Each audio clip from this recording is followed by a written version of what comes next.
कैसे आप लोग, बढ़िया है? ठीक, एकदम शानदार। तो आज का जो कार्यक्रम है वो थोड़ा सा लंबा है, पता है ना? तो पार्ट वन और पार्ट टू। पार्ट वन 5 बजे तक है, पार्ट टू 5:30 से 7:30 तक, या 8 भी बज सकता है। तो आज हम लोग अभी बातचीत कर रहे हैं, बायोलॉजी की क्लास 5 है और हम लोग चर्चा कर रहे हैं ह्यूमन डाइजेस्टिव सिस्टम। इसके बाद बातचीत करेंगे ह्यूमन नर्व सिस्टम यानी कि ब्रेन। ये अभी के पक्ष में होगा, यानी कि पार्ट वन में। और फिर जब हम पार्ट टू की क्लास करेंगे तो हम बात करेंगे ह्यूमन सेंसरी ऑर्गन, खास करके आंखों के बारे में, क्योंकि और भी जो सेंसरी ऑर्गन रास्ते में मिलते रहते हैं अलग अलग तरीके से। दूसरा हम बातचीत करेंगे ह्यूमन ग्लैंड एंड हार्मोन्स। तो आज के सेगमेंट में एक लंबी प्रक्रिया है, तो कुछ ऐसे हम लिख के करेंगे और कुछ ऐसे आपको हम यहाँ पर सुनाएंगे। तो आप मन करे तो घर जाकर लिखिएगा, अदरवाइज अगर आपके पास नोट्स पहले से है तो रिवीजन पर फोकस कीजिएगा, है ना? तो हम लोगों ने कल ऑनलाइन हो गया भाई सारा, ठीक? जो लोग ऑनलाइन है आपका भी ढेर सारा स्वागत है। तो जो हमारे एडीओ के छात्र हैं उनको भी बता दूं कि ये सेम कहानी आपके साथ है, फिर ध्यान रखना। अभी अभी मतलब रुक जाओ, अभी मैं बताऊंगा तो लगा देना। अभी तो कौन सा टॉपिक था, मानव का? हाँ, तो उसको हम लोग पढ़ते हैं, फिर उसके बाद पीपीटी यूज करेंगे। तो हम लोगों ने कल ह्यूमन के डाइजेस्टिव सिस्टम को पढ़ा था और अपने चित्र की बातों को हमने समझा था। कुछ ऐसा एक फिगर बनाया गया था और इस चित्र के आधार पर हमने अभी तक की जो पढ़ाई संपन्न की है वो इतना ही पढ़ा गया है, यानी कि दांत, जिह्वा और लार ग्रंथि। याद आ रहा है? इतना हम लोगों ने कल पढ़ा था। और लार के बारे में आज यहां से है, जिसका नाम है ग्रिसनी या फेरिंग्स के नाम से इसे हम जानते हैं। तो कॉपी में हेडिंग डाल दीजिएगा, ग्रिसनी या फेरिंग्स लिखिएगा, ग्रिसनी या फेरिंग्स। तो ध्यान देना कि जब हम अपने मुख गुहा में भोजन को पचाते हैं, शुरुआत करते हैं, तो सबसे पहली जो शुरुआत होती है वो होती है स्टार्च की। कल बात हुई थी ना। और दूसरा, हम दांत से भोजन को पीसते हैं तो भोजन हमारा काफी लसलसा हो जाता है। हम लोगों को थोड़ा हाईलाइटर करके बता दीजिए। अच्छा, आपके लिए हम आए हैं, परेशान मत होइए, है ना? मैं ये दावा कर रहा हूं कि यदि आपने इतना कर लिया तो दोनों परीक्षाओं में आप शानदार करोगे, यानी कि ईडीओ में भी और दूसरा जो आपका एग्जाम है ऐसा ही। तो बस आप इसको कोशिश कीजिएगा कि याद कर लीजिएगा, है ना? और हम प्रयास करें कि यहीं कुछ याद हो जाए। और इसी लाइन लेंथ में आपको सवाल वो मिल जाएंगे जो पूछेंगे, बहुत अधिक ज्यादा मात्रा में पूछेंगे नहीं कि बहुत आप पूछें, इतना ही लेवल होगा। जय हिंद भैया, जय हिंद, गुड आफ्टरनून, नमस्ते भाई, ठीक है? और कुछ कहना चाह रहे हो, नहीं कहना चाह रहे हो तो बस पढ़ाई पे ध्यान दो। कल क्लास कब हुआ था सर जी? हो गया था ऐसे ही, है ना? नहीं नहीं, ये बच्चा ना इसलिए पूछ रहा है कि क्लास लाइव कल नहीं हो पाई थी ना। कल हमारे यहाँ ना वो सब केबल टूट गया था इधर का, तो इसलिए थोड़ा सा दिक्कत हुआ था। फिर भी अपलोड हो गया था भैया। अच्छा, फिर भी आपको ना क्लासेस अपलोड हो गई होंगी, तो किसी कारण बस आप नहीं देख पाए होंगे, तो उसे आप इस क्लास के बाद देख लीजिएगा, है ना? हृदय की धड़कन का केंद्र कहाँ होता है, कल बताए नहीं थे? ऐसे नोट कोई सेंटर है हमारा। गुरुजी नमस्ते। हाँ हाँ नमस्ते। चलिए, हाँ ठीक है। कल क्लास हो गई थी क्या? हाँ हाँ हो गई थी। ठीक है, यस सर, कल ही हो गया था। हाँ, वीडियो नहीं मिला क्लास का, मिल जाएगा, समय के साथ मिल जाएगा। समय इनका नहीं हुआ है अभी हमारा। तो सर आज फिजिक्स क्लास नहीं हुई। अच्छा, ये आज नहीं हुई क्योंकि ये वाली क्लास लंबी करनी थी, तो मैं सो रहा था इसलिए। आराम कर रहा था ना, तो इसलिए वो मैं नहीं पढ़ाया, क्योंकि इंसान होने के नाते थोड़ा सा ध्यान रखना पड़ता है ना। सम्मान हो जाते हैं आप। तो इतनी जब लंबी कक्षाओं के लिए थोड़ा सा प्रिपेयर करना होता है, और दूसरा शरीर को भी संभालना होता है कि भाई आपको 5-6 घंटे खड़े रहना है। तो आपने देखा होगा वो दीपेंद्र जो उसका मालिक है ना, जोमैटो का, एक यहाँ पे वो लगाया था उस दिन पॉडकास्ट में, है ना? देखा है लोटस? तो वो इसे लगाया है, एक आता है इम्प्लांट डिवाइस आती है। तो वो होती है बेसिकली कि मेजर करता है कि the blood flow rate in our brain. जब हम खड़े होते हैं ग्रेविटी के खिलाफ, अभी हम ग्रेविटी के खिलाफ खड़े हैं, ग्रेविटी की हड्डी की इच्छा है कि मैं ऐसे लेट जाऊं, है ना? बट हमने उसको मार दिया, मैं चुप रहो, शांत रहो, मैं खड़ा रहूंगा। बट वो क्या करती है कि हमारे उन हिस्सों को वो डिस्टर्ब करती है, जैसे ब्लड फ्लो। तो ग्रेविटी की इच्छा है कि ब्लड कहाँ जाए, नीचे, वो खींचती है ना अपनी तरफ। लेकिन अब ये बेचारा हृदय है, तो ये सोच रहा है कि ना ना ना, हम ऊपर भी ले जाएंगे। तो ये पंप करके ऐसे पंप करेगा, तो चक्कर से ऊपर हृदय अपनी ब्रेन तक जाएगा। ब्रेन में जितना शानदार ब्लड जाएगा, जितनी अच्छी हवा जाएगी, उतना ही सही हम ब्रेन का इस्तेमाल कर पाएंगे। और सबसे बड़ी बात कि पूरी शरीर का जो नियंत्रण है, कंट्रोल एंड कोऑर्डिनेशन, वो ब्रेन से है। तो सबसे ज्यादा जो असर पड़ता है ब्रेन में ब्लड फ्लो का स्लो होना या ऑक्सीजन का कम जाना, वो होता है हमारी एजिंग पर, यानी कि बुढ़ापे पर। तो जब हम बहुत देर तक खड़े होकर काम करेंगे या ब्रेन में ऑक्सीजन कम जाएगी, तो धीरे धीरे हम बुढ़ापे की तरफ जाते हैं। जो ठंडे क्षेत्र के लोग होते हैं उनमें बुढ़ापा स्लो आता है। हम लोग गर्म क्षेत्र के प्राणी हैं, यानी कि मैदानी क्षेत्र के लोग हैं। हमारा जो बुढ़ापा है तुलनात्मक सामान्य बना होता है, कारण कि हम तापमान ज्यादा होता है, जैसे दिल्ली में रह लो बुढ़ापा जल्दी आ जाएगा, क्योंकि एयर क्वालिटी इंडेक्स बहुत ज्यादा ही खराब है। सर जार्विक 7 क्या है बेटा? कृत्रिम हृदय, कल बात हुई थी। जार्विक 7 कृत्रिम हृदय है। सर आप कहाँ से हो? ये एग्जाम में नहीं आएगा बेटा, है ना? कभी नहीं आएगा शायद, पूछते हैं क्या एग्जाम में? चलिए सर, टाइम के अनुसार क्लास लीजिए सर जी, जैसा आप कह दो।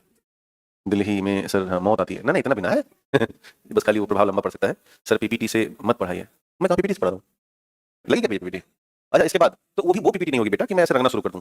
मैं थोड़ा बहुत अवॉइड करता हूँ कि पीछे ऐसा ना लगा हो। अध्यापक मतलब पेन और पीछे बोर्ड होता है, बट कई बार कुछ एग्जाम्स की नीड होती है ना कि हम तेजी से उसे पढ़ें, तो बस इसलिए है। बाकी हम बहुत अच्छे अध्यापक हैं, हमें पूरा कंसस्ट है, परेशान मत होइए। तो अब है क्या ना कि सारा कुछ लिखना पड़ा हमें, तो टाइम कंज्यूम तो होगा ही भाई, मानव होने के नाते उतना ही लिख पाएंगे ना हम। 30 मिनट से वेट करना पड़ता है हम लोग को सर जी, कर लिया करो फिर। सीखना तो है तो कुछ तो वेट करना पड़ेगा ना। अब आप छात्र हो ना, तो छात्र को तो मेडल होना चाहिए, और उसको फिर वेट करना होगा, उसे एक तरीके से सहृदय होना होगा, नीचे बैठना पड़ेगा सीखने के लिए। आप सब्सक्राइबर नहीं हो, है ना? सब्सक्राइबर हो तो बात अलग है, तो आप तय करके बता देना मुझे। आप छात्र सर पढ़ाइए, नहीं पढ़ाएंगे। नाटक मतलब पढ़ाना मुझे है, खत्म मुझे करना है। तो ये समझो जो 1000 लोग बैठे हो पागल आ रहे हैं, नेता बनती हो। आता ज्यादा चौनी नहीं है, नेतागिरी ज्यादा आती है ना, बिलाल कहीं की। चलिए, हैं? कीरीस करा सुना दे। लेटा। चलिए, हाँ जी। ना ना, एक बार पर्याप्त है सर। ठीक, आइए शुरू करते हैं। तो हो गया नॉर्मल? इससे पहले क्लास थी क्या? अच्छा, इसीलिए आए हुआ है, तो ठीक है, काफी सकारात्मक होगा। हम लोग 8 बजे तक बहुत अच्छे से पढ़ेंगे और प्रयास करेंगे कि सबके सब यही याद हो जाए, है ना? तो चलिए शुरू करते हैं। तो लिखा आपने हेडिंग ग्रसनी, ठीक, लिखिएगा पहला पॉइंट। लिखिए ग्रसनी में किसी भी प्रकार का पाचन नहीं होता। ग्रसनी में किसी भी प्रकार का पाचन नहीं होता। ग्रसनी में किसी भी प्रकार का पाचन नहीं होता। नंबर 2 लिखिएगा, क्रमानुकुंचन। क्रमानुकुंचन इसे बोलते हैं पेरिस्टेलोसिस। ग्रसनी में क्रमानुकुंचन या पेरिस्टेलोसिस विधि द्वारा, क्रमानुकुंचन या पेरिस्टेलोसिस विधि द्वारा भोजन सीधे आमाशय तक पहुंचता है। पेरिस्टेलोसिस विधि द्वारा भोजन सीधे आमाशय तक पहुंचता है। भोजन सीधे आमाशय तक पहुंचता है। क्रमानुकुंचन या पेरिस्टेलोसिस विधि द्वारा भोजन सीधे आमाशय तक। पेरिस्टेलोसिस का मतलब है कि जो ग्रसनी होती है ना, एक बार सिकुड़ती और फैलती है, ऐसे ऐसे जब सिकुड़ेगी फैलेगी तो भोजन धीरे धीरे धीरे धीरे धीरे अब धक धक नहीं गिरता, आराम आराम से जाएगा, तो इसको बोलेंगे पेरिस्टेलोसिस या क्रमानुकुंचन। इसके बाद जब भोजन यहां पहुंच जाएगा तो इसे क्या कहेंगे? आमाशय। तो लिखिएगा हेडिंग बेटा, आमाशय या स्टमक। लिखिएगा आमाशय या स्टमक। नंबर 3 लिखिएगा, आमाशय या स्टमक। लिखिएगा आमाशय। देखो, तो अब पूरा अगर आप एलिमेंट्री कैनॉल या आहार नाल लिखोगे तो सबसे चौड़ा हिस्सा कौन दिख रहा है? आमाशय दिख रहा है। तो पहला पॉइंट डाल देना कि यह सबसे चौड़ा पाचक भाग है। यह सबसे चौड़ा पाचक भाग है जो कि जे अथवा यू आकार में होता है। जो कि जे अथवा यू आकार में होता है। सबसे चौड़ा पाचक भाग है जो कि जे अथवा यू आकार में होता है। जे अथवा यू आकार में होता है। पॉइंट नंबर 2 लिखिएगा, यहां भोजन का आंशिक पाचन होता है। यहां भोजन का आंशिक पाचन होता है और भोजन 3 से 4 घंटे तक ठहरता है। यहां भोजन का आंशिक पाचन होता है और भोजन 3 से 4 घंटे तक ठहरता है। भोजन 3 से 4 घंटे तक ठहरता है। और बोर्ड की तरफ ध्यान दीजिएगा। भोजन की जब हम चर्चा कर रहे हैं तो 3 प्रमुख ऐसे पोषक तत्व हैं जिनको हमें ध्यान में रखना होगा। एक होते हैं प्रोटीन, एक होता है कार्बोहाइड्रेट और तीसरा है वसा। सबसे प्रमुख पोषक तत्व यही है हमारे। जब भी हम कुछ खाएंगे तो ये 3 चीजें ज्यादा मायनेपूर्ण है, इनको डाइजेस्ट करना होता है। तो जब ये तीनों चीजें आमाशय में आएंगी तो आमाशय में इनका ठहराव 3 से 4 घंटे तक होगा। तो हमने देखा यहां पर एक शब्द लिखा है आंशिक पाचन। इसके पीछे का उद्देश्य है लिखने का कि वास्तव में इन तीनों में सबका पाचन नहीं होता। इसमें ऐसे ध्यान देना इस ग्राफिक्स को कि सबसे ज्यादा जो पाचन होगा वो होगा प्रोटीन का। प्रोटीन का पाचन सबसे ज्यादा। नंबर 2 पे जो होगा वो होगा वसा का, और बिल्कुल नहीं होगा वो जवाब है कार्बोहाइड्रेट का, है ना? तो इसे अपनी कॉपी में से बनाना, ये ग्राफिक्स अपनी कॉपी में फिट कीजिए नीचे। तो अब आपको याद रखना है, मान लो एग्जाम में आया कि आमाशय में किसका पाचन ज्यादा होता है? प्रोटीन का।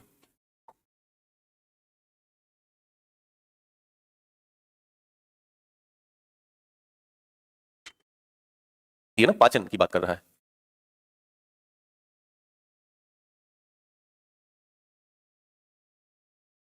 तो हमने कार्ब में एक पॉइंट दिया है 0, तो कार्ब का पाचन नहीं होगा। तो हमने शायद कल के चित्र में देखा था, इसी में ग्रंथि है जिसका नाम है जठर अथवा स्टमक ग्लैंड अथवा आमाशयी ग्रंथि। ऐसा है? तो नीचे नोट डाल दीजिएगा। लिखिए आमाशय में जठर ग्रंथि पाई जाती है। आमाशय में जठर ग्रंथि पाई जाती है जिससे जठर रस निकलता है। आमाशय में जठर ग्रंथि पाई जाती है जिससे जठर रस निकलता है। जिससे जठर रस निकलता है। आमाशय में जठर ग्रंथि पाई जाती है जिससे जठर रस निकलता है। तो हमने देखा था कि ये जो ग्रंथि है इसके आंतरिक दीवारों के साथ है ना, ऐसे ऐसे।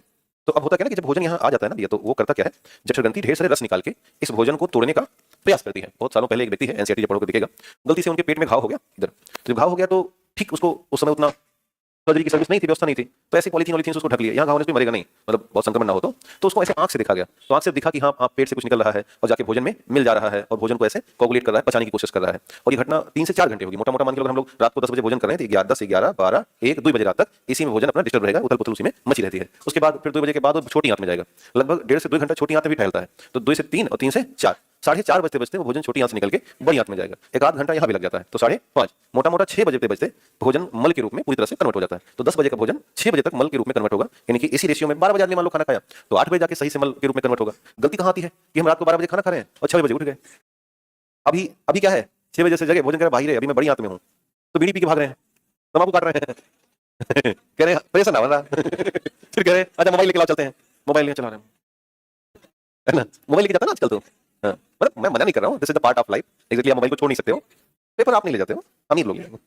अमीरों के बाथरूम में मैं एक बार गया हूँ तो वहाँ पर बहुत सारी पत्रिकाएं रखी, मैंने कहा यार यार विद्या माता का तुम लोग कहाँ रखते हो गुस्सा आ गई मुझे देख करके, बट है सबका अपना लेवल है, अब किसी को कहनी चाहिए तो खैर, तो ये जो सिस्टम है वो हम समझ नहीं पाते, तो कम से कम 6 to 7 आवर का टाइम ड्यूरेशन इसमें लगता है। तो लिखिए हेडिंग जठर रस, क्या निकलेगा यहाँ से, जठर रस, लिखिए हेडिंग जठर रस, जठर रस। तो इस जठर रस से क्या क्या निकलेगा और उसका प्रभाव क्या पड़ेगा, देखो कोई भी रस है तो बिना पानी के बनना संभव नहीं है, तो सबसे पहले इसमें निकलेगा पानी और चिकनाई, म्यूकस, इसे कहते हैं चिकनाई। सेम वही काम है, पहला काम है कि भोजन को लसलसा बनाता है, भोजन को लसलसा बनाएगा, और दूसरा काम यह है जो चिकनाई है ना, यह आंतरिक दीवारों की सुरक्षा करती है, आंतरिक परत की सुरक्षा करती है, और किससे, HCl से, क्योंकि दूसरा नंबर पर जो निकलेगा वो निकलेगा HCl, इसे बोलते हैं हाइड्रोक्लोरिक एसिड, अम्ल, एक प्रकार का ये प्रबल अम्ल माना जाता है, क्योंकि इसमें हाइड्रोजन है ना, ऐसे HCl है ना, एक और है HBr, हाइड्रोजन ब्रोमाइड, और हाइड्रोजन आयोडाइड, हाइड्रोजन फ्लोराइड नहीं होता, HF जो होता है ना ये वीक एसिड है, इसके बाद वाले स्ट्रॉन्ग एसिड हो जाते हैं। तो HCl निकलेगा, इसका दो काम है, क्या, एक तो चूंकि प्रबल अम्ल है, तो प्रबल अम्ल होने से, अम्ल होने के कारण भोजन को अम्लीय बना देता है, भोजन को अम्लीय बनाता है। अब आपका मन में सवाल है कि क्यों अम्लीय बनाता है, इसलिए दो कारण, एक तो भोजन जब अम्लीय हो जाएगा तो भोजन सड़ेगा नहीं, दूसरा अम्लीय माध्यम में प्रोटीन का पाचन ठीक हो पाता है। तो दो बड़े कारण है कि अम्लीय भोजन सड़ने से बच जाता है, इसका जो रोटिंग है नहीं होता या सड़ने से बच जाता है, और दूसरा है कि अम्लीय माध्यम में प्रोटीन का पाचन ठीक होता है, प्रोटीन का पाचन ठीक होगा। कई बार ये ना HCl पेट में ज्यादा हो जाता है, पेट में HCl अधिक हो गया मान लो, तो ऐसी दिशा में समस्या आती है जिसे कहते हैं एसिडिटी, अम्लता। अब इसको ठीक करना है तो आपको फिर मिल्क ऑफ मैग्नीशिया और अथवा एंटासिड, मिल्क ऑफ मैग्नीशिया अथवा एंटासिड, इन दोनों को दवा के रूप में लेना होगा, किसके लिए, एसिडिटी को ठीक करने के लिए, है ना। तो इसलिए बहुत अम्ल ना निकले ये बेहतर है, नॉर्मल अम्ल निकले जो कि भोजन को सड़ने से बचा ले, और दूसरा अम्लीय माध्यम में प्रोटीन का ठीक ठाक पाचन हो जाए। तीसरे स्तर पर अगर चलेंगे तो इसमें निकलता है एक प्रोटीन जिसका नाम है एंजाइम पेप्सिन एंजाइम, और इसका काम है प्रोटीन का पाचन और उसे पेप्टोन्स में बदल देना, पेप्टोन्स में बदलना। चौथा जो इसमें निकलता है वो है अरेनिन एंजाइम, और इसका भी एक विशेष काम है, वो है कि दूध में एक प्रोटीन होता है कैसीन, तो जो कैसीन है उसको पचाना पड़ेगा, उसके लिए स्पेशली जिम्मेदार है ये, जिसका काम है दूध के प्रोटीन कैसीन का पाचन, कैसीन का पाचन। और सबसे लास्ट में 5 नंबर पे एक और एंजाइम निकलेगा, नाम है लाइपेज एंजाइम, इसका काम है वसा का आंशिक पाचन, वसा का आंशिक पाचन। तो देखो इस पूरी कहानी में प्रोटीन का जिक्र हुआ, थोड़ा सा वसा का भी हो गया, बट कोई भी ऐसी कहानी कार्बोहाइड्रेट की नहीं आई, तो इन्हीं ने पूरा वो सिस्टम फिट किया जिसको कहा गया स्लाइटली डाइजेशन, यानी कि आंशिक पाचन, कहा आमाशय में। अब जब इनका पूरा काम 3 घंटे तक होगा तो भोजन पचते पचते पतला हो जाएगा, और उस भोजन को अब काइम कहा जाएगा, क्या बोलेंगे, काइम। तो ये बन गया हो तो नीचे नोट डाल दीजिएगा, हाँ थोड़ा तेज लिखो बेटा, हालांकि लिखो आराम से, उसके बाद तो आपको लिखना भी नहीं है, जब तक लिखो तब तक अच्छे से लिखो। आपका शायद टॉनिक बैच है 9, 10, 11, तो फिर 3 दिन हम नहीं रहेंगे, क्योंकि टॉनिक बैच में तो आप केवल खांसा से पढ़ोगे, तो फिर मैं 12, 13, 14 3 दिन और पढ़ाऊंगा, है ना। लेकिन फिर मैं जब भी पढ़ूंगा कक्षाएं लंबी लूंगा, क्योंकि नहीं बेटा मैं मेंस पढ़ा रहा हूँ ना, तो फिर मैं बहुत ज्यादा बिजी हूँ, ये केवल आपके चक्कर में हूँ, नहीं तो मैं ज्ञान सर से बोलते तक पढ़ाते वो, पर वही है ना कि हमारा फेस था इसमें, तो फोटो लगा था, तो इस वजह से मुझे आना पड़ा हाँ, दूसरा आप सब बहुत मैसेज मार रहे थे, नहीं तो अब मान के चलो कि हमारा 3 मेंस चल रहा है, अब उसको छोड़ करके इधर आना, इसका मतलब है कि आपसे बहुत प्यार करता हूँ तो उनको मैंने होल्ड रखा है, हमने अपनी 3 बैचेस बीपीएससी की होल्ड कर दी है कि भाई अब आऊंगा 15 के बाद, तब तक आप ना बैठो और आराम से बीड़ी पियो तो क्योंकि आपका एग्जाम है ना, ईश्वर हो सकता है 1-2 क्वेश्चन मुझसे सही करवाना चाहता हो, है ना, कई बार ऐसा हो सकता है, ईश्वर हो सकता है मेरे साथ गुड भी लेके आया हो और मैं कुछ दिन काम कर दूं, इससे कुछ लोगों का सिलेक्शन हो जाए, तो ऐसे बहुत सारे, बाकी तो हमारे जो अध्यापक हैं काफी बेहतर हैं और शानदार काम कर रहे हैं, तो बस यही काम था, ये हो गया ठीक। तो नीचे नोट डाल दीजिएगा, लिखिएगा भोजन के आंशिक पाचन के बाद, भोजन के आंशिक पाचन के बाद, भोजन के आंशिक पाचन के बाद, अब भोजन के आंशिक पाचन के बाद अब भोजन काइम के रूप में जाना जाएगा, अब भोजन यहाँ पे लिखा बेटा, काइन के रूप में जाना जाएगा। अब भोजन काइन के रूप में जाना जाएगा, और यह अब छोटी आंत की तरफ कहाँ जाएगा इसके बाद, आगे छोटी आंत है ना, और यह अब छोटी आंत की तरफ धीरे धीरे आगे बढ़ जाता है। छोटी आंत की तरफ धीरे धीरे आगे बढ़ जाता है। छोटी आंत की तरफ धीरे धीरे आगे बढ़ जाता है। तो अब भोजन आ चुका है छोटी आंत में। तो छोटी आंत का जो सबसे आगे वाला हिस्सा है इसे कहते हैं डुडेनम, है ना, डुडेनम। तो भोजन इसी डुडेनम में आके रुका हुआ है ना, जिसका नाम काइम है। यहाँ पर आपको दो और मिलती हैं, एक लिवर और दूसरा पैनक्रियाज। क्लियर? तो भोजन को यही रहने देते हैं, पहले हम एक्शन समझ लेते हैं लिवर और पैनक्रियाज का, फिर लौट के आते हैं भोजन से मुलाकात करने। लिखिए हेडिंग लिवर, डाल देना अपनी कॉपी में, लिवर या यकृत।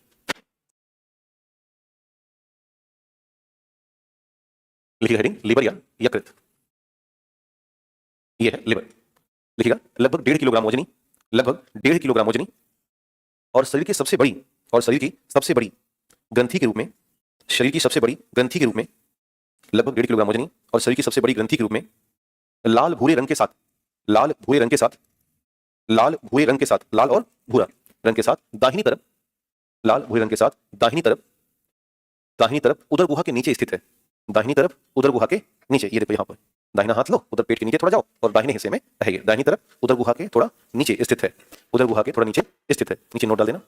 लिखिएगा यकृत की कोशिकाएं, यकृत की कोशिकाएं हेपेटोसाइट्स कहलाती हैं, हेपेटोसाइट्स कहलाती हैं। यकृत की कोशिकाएं हिपैटोसाइट्स कहलाती हैं। यकृत की कोशिकाएं हेपेटोसाइट्स कहलाती हैं, जो अत्यंत कार्यशील होती हैं, जो अत्यंत कार्यशील होती हैं। अतः यकृत 500 प्लस प्रकार के कार्य करता है। अतः यकृत 500 प्लस प्रकार के कार्य करता है। अतः यकृत 500 प्लस प्रकार के कार्य करता है। अतः यकृत 500 प्लस प्रकार के कार्य करता है। अब लिखिएगा पाचन के लिए यकृत का कार्य, 500 में से एक काम है पाचन के लिए। अब लिखिएगा पाचन के लिए यकृत का कार्य, यकृत का कार्य। अब ध्यान दो, नीचे इस ग्राफिक्स को बनाना जैसे बना रहा हूं। देखो हमने आपको बता रखा है कि आरबीसी का जो जीवन काल है वो कितना होता है, 120 दिन, और इसी आरबीसी के साथ होता है हीमोग्लोबिन, ये तो सबको पता है। तो जब आरबीसी की डेथ होती है तो यहां से हीमोग्लोबिन नहीं मरता, बल्कि वो निकल लेता है आरबीसी को छोड़ करके और चला जाता है लिवर के पास। और लिवर दो विशेष तरह के पिगमेंट बनाता है हीमोग्लोबिन को लेकर के। पिगमेंट में होता है रंजक, पिगमेंट मतलब होता है रंजक। यह है एक पिगमेंट बिलीरुबिन, बिलीरुबिन ये येलो कलर में बनता है। और एक होता है पिगमेंट बिलीवर्डिन, ये होता है ग्रीन कलर में, स्लाइट ग्रीन, हल्के ग्रीन होता है। और इन दोनों पिगमेंट के आधार पे निर्माण होगा पित्त रस का, और ये पित्त रस धीरे धीरे जमा होने लगता है पित्त की थैली में। कहां जमा होगा, पित्ताशय या पित्त की थैली में, पित्ताशय या पित्त की थैली में। और यही पित्त रस 90% वसा का पाचन करता है। किसका पाचन करेगा, क्योंकि आपने देखा था वसा का आंशिक पाचन हुआ था ना, कहां, आमाशय में, तो लाइपेज उतना कर नहीं पाया, तो इसलिए वसा के पाचन में पित्त रस को जिम्मेदारी बना दी गई, भाई तुम जाके पचा दो। तो अब आपसे कोई सवाल करे एक लाइन में कि यकृत का काम क्या है, आपका जवाब होगा यकृत पित्त रस का निर्माण करता है, जिससे वसा का, एक लाइन में काम हो गया। इसको बनाओ पहले, आरबीसी से हीमोग्लोबिन मिला, हीमोग्लोबिन से बिलीरुबिन और बिलीवर्डिन मिला, इन दोनों के बेस पर क्या बना, पित्त रस। और पित्त रस जमा कहां हुआ, और इसने काम क्या किया, वसा का। तो एक लाइन में नीचे लिखिएगा, अच्छा थोड़ा तेज हाथ चलाओ बेटा, फिर ऐसे नहीं काम चलेगा ना, अब फाउंडेशन बैच थोड़ी ना कर रहे हैं हम। लिखिएगा यकृत के द्वारा पित्त रस का निर्माण होता है, यकृत के द्वारा पित्त रस का निर्माण होता है, यकृत के द्वारा पित्त रस का निर्माण होता है, यकृत के द्वारा पित्त रस का निर्माण होता है। और यह वसा के पाचन के लिए जिम्मेदार है, और यह वसा के पाचन के लिए जिम्मेदार है, और यह वसा के पाचन के लिए जिम्मेदार है। पॉइंट नंबर 2 लिखिएगा, वसा के पाचन के लिए जिम्मेदार है। पॉइंट नंबर 2 लिखिएगा, लिखिएगा पित्ताशय में पथरी हो जाने पर, गॉल ब्लैडर में पथरी हो जाती है, पित्ताशय में पथरी हो जाने पर पित्त रस प्रभावित होता है, पित्ताशय में पथरी हो जाने पर पित्त रस प्रभावित होता है, और वसा का पाचन कम हो जाता है या रुक जाता है, वसा का पाचन कम हो जाता है या रुक जाता है, वसा का पाचन कम हो जाता है या रुक जाता है। पित्ताशय में पथरी हो जाने पर पित्त रस का निर्माण कम हो जाता है या प्रभावित होता है, और जब कम होगा तो क्या नहीं बचेगा, वसा। एक बार पूछा गया सवाल है कि पित्त की थैली में पत्थर हो जाने पर किसका पाचन नहीं होगा, क्योंकि प्रभाव तो वसा पे पड़ेगा। कई बार ये जो बिलीरुबिन है ये ज्यादा हो जाता है, इसका ज्यादा होना पीलिया का लक्षण है। जब कभी जॉइंटिस होगा तो जॉइंटिस में सबसे ज्यादा प्रभावित होता है लिवर, तो नोट नंबर 3 डाल देना। लिखिएगा पीलिया, पीलिया में यकृत प्रभावित होता है, पीलिया रोग में, पीलिया रोग में यकृत प्रभावित होता है। खराब पानी पीने से पीलिया हो जाएगा ना, गंदा कंटामिनेटेड वाटर से पीलिया होता है, पीलिया में यकृत खराब हो जाता है या प्रभावित होता है। इससे इससे बिलीरुबिन की मात्रा बढ़ जाती है, इससे बिलीरुबिन की मात्रा बढ़ जाती है और शरीर में पीलापन आ जाता है। इससे बिलिरुबिन की मात्रा बढ़ जाती है और शरीर में पीलापन आ जाता है, शरीर में पीलापन आ जाता है। नोट नंबर नेक्स्ट लिखिएगा। हाँ, बॉडी में आंखें पीली हो जाएंगी, हथेली जहाँ पे, अब वही हाल खुद करिया है तो कहाँ से पीला नजर आएगा। अब उसमें नहीं, हंसने वाली बात नहीं है। अब इसलिए देखो, तो जो थोड़े साफ हैं वो एकदम पीले हो जाते हैं, वो एकदम पीला मेढक लगते हैं। दोनों को क्रिटिसाइज करना है ना, तो उनकी आंखों में ही नजर आता है। नहीं, तुम कहते कह रहे देख रहे सर विनोद सर बटन जो है खोल के पढ़ा, भाई ये स्टाइल है। मतलब अगर हम इसको बंद कर लेंगे ना, देखो इसे कैसे लेंगे, पागल लगेंगे भाई। इसके लिए इसको खरीदना पड़ा है। इसको पता क्या है, चलिए इसे अकेले नहीं पहना जाता। चलिए ये ना अभी आजकल बहुत डिमांडिंग है, तो हमें ट्रेंड फॉलो करना पड़ता है ना। चलिए ईश्वर करे आप भी एक दिन ऐसा हो कि ट्रेंड फॉलो करने की क्षमता हासिल करो, है ना। मैं ईश्वर से कामना करूंगा कि ऐसा हो, क्योंकि हालात जल्दी बदलने हैं अपने, है ना। क्योंकि है क्या ना कि समय बहुत नहीं खींचना है, जितनी जल्दी नौकरी पा जाओगे उतनी जल्दी आप काम करना शुरू कर दोगे। हर साल नुकसान होता जा रहा है ना। मान लो मोटा मोटा आपकी तनख्वाह महीने में 70-60 हजार रुपए हो, साल भर बाद नौकरी पाओगे 5-6 लाख का नुकसान होगा ना, समझा करो, है ना। वो अलग हो गया, और प्लस में साल भर खाओगे भी तो किराया दोगे, वो अलग 2-2.5 लाख और चला गया, तो 6 2 8 9 8-9 लाख का नुकसान। इसलिए tonic waves, hence due to tonic waves, है ना। चले तो नोट, हाँ जी नोट लिखिएगा, लिखिएगा बिलीवर्डिन, हाँ बिलीवर्डिन दूसरा देखिए, बिलीवर्डिन यूरोबिलिन में बदल जाता है, बिलीवर्डिन यूरोबिलिन में बदल जाता है, बिलीवर्डिन किस वजह यूरोबिलिन में बदल जाता है, जिससे जिससे पीले रंग का यूरोक्रोम बनता है, जिससे पीले रंग का यूरोक्रोम बनता है, जिससे पीले रंग का यूरोक्रोम बनता है, जिससे पीले रंग का यूरोक्रोम बनता है और यही मूत्र को पीला करता है, जिससे पीले रंग का यूरोक्रोम बनता है और यही मूत्र को पीला करता है, यही मूत्र को पीला करता है। तो ये रहा थोड़ा सा पाचन के लिए यकृत का काम, क्योंकि हमने ये कहा है कि यकृत यानी कि liver can perform approximate 500 type of actions in our body, है ना, with the help of on cells. तो अब अगर यकृत बहुत सारे काम कर सकता है, देखो भाई हलचल मत मचाओ, आराम से पढ़ने दो, ठीक है, क्योंकि आप शांति सुनोगे तो ही याद होगा। हलचल मत मचाना, है ना, ये थोड़ा सा है डिस्टर्बिंग एलिमेंट। तो अगर पकड़ पा गए गुरु ना, हम कुछ करेंगे नहीं, बस इतने कहेंगे इनका सिलेक्शन रोक लो, कुछ नहीं कहते, हमारा कनेक्शन सीधा ऊपर तक है ना। तो अगर हम कहेंगे गड़बड़ा जाएगा, मतलब मैं कहूंगा नहीं कभी, लेकिन थोड़ा सा धैर्य के साथ। तो अब ध्यान दो, यकृत के और भी बहुत सारे काम है, तो लिखिए हेडिंग यकृत के अन्य कार्य, लिखिएगा यकृत के अन्य कार्य, यकृत के अन्य कार्य, यकृत के अन्य कार्य लिखिए नंबर 1, देखिएगा यकृत डिटॉक्सिफिकेटर की तरह कार्य करता है, यकृत डिटॉक्सिफिकेटर की तरह कार्य करता है, अर्थात यकृत डिटॉक्सिफिकेटर की तरह कार्य करता है, अर्थात शरीर में प्रवेश करने वाले जहर को अवशोषित करता है, अर्थात शरीर में प्रवेश करने वाले जहर को अवशोषित करता है, शरीर में प्रवेश करने वाले जहर को अवशोषित करता है। ध्यान देना, जब भी कोई जहर खा के मरा होगा तो तत्काल जब हम पोस्टमार्टम करते हैं तो लिवर का ही पोस्टमार्टम करेंगे, यानी ज्यादा ध्यान हमारा यही होगा कि लिवर चेक करो पहले, पता नहीं अगर लिवर में जहर ज्यादा इकट्ठा हो जाता है। इसलिए किसी जानवर के लिवर खाने से पहले उसकी हिस्ट्री बहुत पता करनी चाहिए, कि पता चले खुद जानवर जहर खा के मरा हुआ है, हम गए खा लिए लिवर, सारा जहर इकट्ठा था, मार गए जाके पहले। इसलिए बेहतर है कि ऐसे जानवर के ही लिवर खाएं, क्योंकि लिवर में मैक्सिमम न्यूट्रिएंट्स भी होते हैं। तो खैर नंबर 2 लिखिएगा, दूसरा काम तापमान नियंत्रण, तापमान नियंत्रण, जल संतुलन व अम्ल क्षार संतुलन, तापमान नियंत्रण जल संतुलन व अम्ल क्षार संतुलन बनाता है, तापमान नियंत्रण जल संतुलन व अम्ल क्षार संतुलन बनाता है, न ज्यादा ना कम, अम्ल क्षार संतुलन बनाता है। नंबर 3 लिखिएगा, विटामिन ए के संश्लेषण में मदद करता है, विटामिन ए के संश्लेषण में मदद करता है, विटामिन ए के संश्लेषण में मदद करता है, विटामिन ए के संश्लेषण में मदद करता है। इसके बाद लिखिएगा, अधिक मात्रा का ग्लूकोज इंसुलिन की मदद से, इंसुलिन की मदद से यकृत की कोशिकाएं, इंसुलिन की मदद से यकृत की कोशिकाएं, इंसुलिन की मदद से यकृत की कोशिकाएं ग्लाइकोजन में बदल देती हैं, इंसुलिन की मदद से यकृत की कोशिकाएं ग्लाइकोजन में बदल देती हैं। क्लियर? इसके बाद लिखिएगा अगला, अधिक मात्रा का प्रोटीन, अधिक मात्रा का प्रोटीन, अधिक मात्रा का प्रोटीन यूरिया में बदल जाता है, अधिक मात्रा का प्रोटीन यूरिया में बदल जाता है, और इसे कहते हैं ऑर्निथीन चक्र। जब यूरिया का निर्माण होगा तो क्या कहलाएगा? ऑर्निथीन साइकिल कहेंगे। अधिक मात्रा का प्रोटीन यूरिया में बदल जाता है, और ब्रैकेट कर देना, ऑर्निथीन चक्र कहलाएगा, ऑर्निथीन चक्र कहलाता है, ऑर्निथीन चक्र कहलाता है, ऑर्निथीन चक्र कहलाता है। तो इतने सारे काम किसके हो गए? यकृत के। इसी के ठीक बगल में हमें एक और भाई साहब मिले थे, इनका नाम था अग्नाशय या पेनक्रियाज। तो नेक्स्ट हेडिंग डाल देना कॉपी में, अग्नाशय या पेनक्रियाज।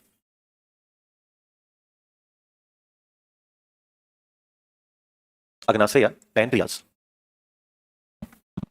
ये ना शरीर की दूसरी सबसे बड़ी ग्रंथि है, सेकंड लार्जेस्ट ग्लैंड है। तो पहला पॉइंट डाल देना कि यह शरीर की दूसरी सबसे बड़ी ग्रंथि है, यह शरीर की दूसरी सबसे बड़ी ग्रंथि है।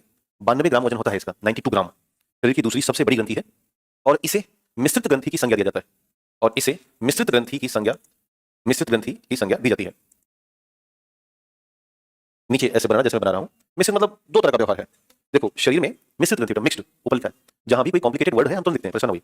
मिश्रित मतलब कि ग्रंथियां दो तरह की हैं, एक है बहिस्रावी और एक है अंतःस्रावी। तो अब ये जो अग्नाशय है ये कई बार बहिस्रावी की तरह व्यवहार कर देता है, इसको कहते हैं एक्सोक्राइन, और कई बार ये अंतःस्रावी की तरह व्यवहार कर देता है। अभी थोड़ी देर बाद हम आपको इन ग्रंथियों के बारे में समझाएंगे। इसे कहते हैं एंडोक्राइन। बस इतना ही ध्यान रखना कि जब हम बात कर रहे हैं बहिस्रावी की तो इन ग्रंथियों से निकलता है एंजाइम। क्या निकलेगा? एंजाइम। और ये एंजाइम एक ट्यूब के रास्ते या एक नली के द्वारा रास्ता बनाता है या आगे बढ़ता है, जिसे अंग्रेजी भाषा में कहते हैं डक्ट। क्या बोलेंगे? डक्ट। तो ये ध्यान देना, ये भी पूछा जा सकता है कि एंजाइम डक्ट किससे बहेगा, नॉर्मल या डक्टलेस? तो ये डक्ट के साथ, डक्टलेस कभी नहीं होगा, ध्यान देना। दूसरा, जब बात करें अंतःस्रावी की तो यहां निकलता है हार्मोन्स, और जो हार्मोन्स निकलते हैं ना ये बिना नली के बहते हैं, बिना नली के, यानी कि इनको आप डक्टलेस कहेंगे, और ये सीधे ब्लड में मिक्स हो जाते हैं, सीधे रक्त में मिश्रित हो जाते हैं। तो जो अपनी ये अग्नाशय है ये 99% इस तरह व्यवहार करती है, बहिस्रावी की तरह। बस खाली बचा हुआ 1% काम किसकी तरफ कर देगी? अंतःस्रावी। तो इसलिए चूंकि भाई 1% भी बहुत बड़ी बात है, इसलिए इसका नाम आ गया मिश्रित के चक्कर में, और इकलौती ग्लैंड है पूरी बॉडी में, इससे अलावा है ही नहीं जैसे बदमाशी कर रही हो। तो इस तरह से आपने दोनों डिजाइन किया। तो हम अलग अलग देखेंगे कि अग्नाशय जब बहिस्रावी की तरह व्यवहार करेगी तो क्या करेगी, और अग्नाशय जब अंतःस्रावी की तरह व्यवहार करेगी तो क्या करती है। तो लिखिएगा हेडिंग अग्नाशय बहिस्रावी की तरह, इसको बनाइए पहले, और लिखिएगा अग्नाशय बहिस्रावी ग्रंथि की तरह, अग्नाशय बहिस्रावी ग्रंथि की तरह, अग्नाशय बहिस्रावी ग्रंथि की तरह, अग्नाशय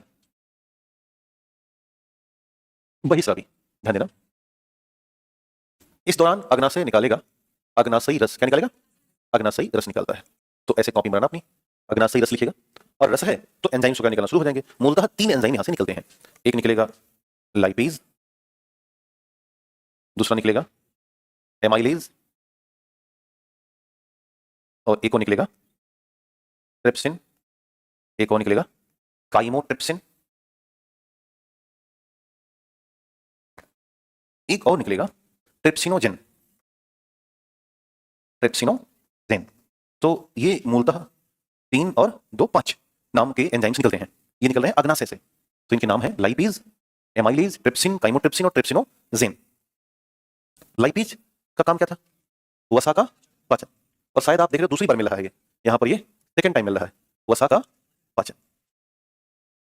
एमाइलेज का जो काम है ये करता है कार्बोहाइड्रेट और खास करके स्टार्च का पाचन, यानी कि जो आप स्टार्च मुख में नहीं पचा पाए थे वो आके कहां पचेगा? एमाइलेज पचाएगा। और ट्रिप्सिन, काइमोट्रिप्सिन और ट्रिप्सिनोजेन तीनों मिलकर क्या करेंगे? प्रोटीन का पाचन, तीनों मिलकर करेंगे प्रोटीन का पाचन। यानी पहली बार ऐसा हुआ कि तीनों के ग्राफिक्स बराबर आएंगे। यहां देखो वसा भी, कार्बोहाइड्रेट भी और प्रोटीन भी, फैट, कार्बोहाइड्रेट और प्रोटीन, और यह है पाचन। इसलिए अग्नाशयी रस को हम कहते हैं पूर्ण पाचक रस। यहां पर एक नाम हो जाएगा, अग्नाशयी रस को कहा जाएगा पूर्ण पाचक रस, कंप्लीटली डाइजेस्टिव जूस।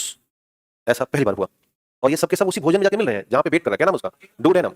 तो वहां काइम है, वहीं पर बाइल जूस भी जाके मिला, और वहीं पर ये लोग भी जाके मिलेंगे। तो फिर से ध्यान देना, लाइपेज, वसा, amylase, कार्बो, trypsin, chymotrypsin, trypsinogen, protein, और तीनों मिलकर के एक साथ पचा दिए तो नाम हुआ पूर्ण पाचक रस। तो एक और बात ध्यान देना, अभी अग्नाशय का 1% काम बचा है, कौन सा? अंतः। तो लिखिएगा हेडिंग अग्नाशय अंतःस्रावी के रूप में, अग्नाशय अंतःस्रावी के रूप में, अग्नाशय अंतःस्रावी के रूप में, अंतःस्रावी अग्नाशय। मेरे साथ में ही बनाते रहना और समझते भी रहना। देखो अग्नाशय देखने में कुछ ऐसा दिखाई दे रहा है, इसके भीतर में छोटा छोटा हिस्सा होता है जिसे हम आइसलेट अथवा द्वीपिका कहते हैं, आइसलेट अथवा द्वीपिका कहा जाता है। एक वैज्ञानिक थे लैंगर हैंस, उन्होंने पहली बार इसके बारे में बताया था, प्रोफेसर लैंगर हैंस।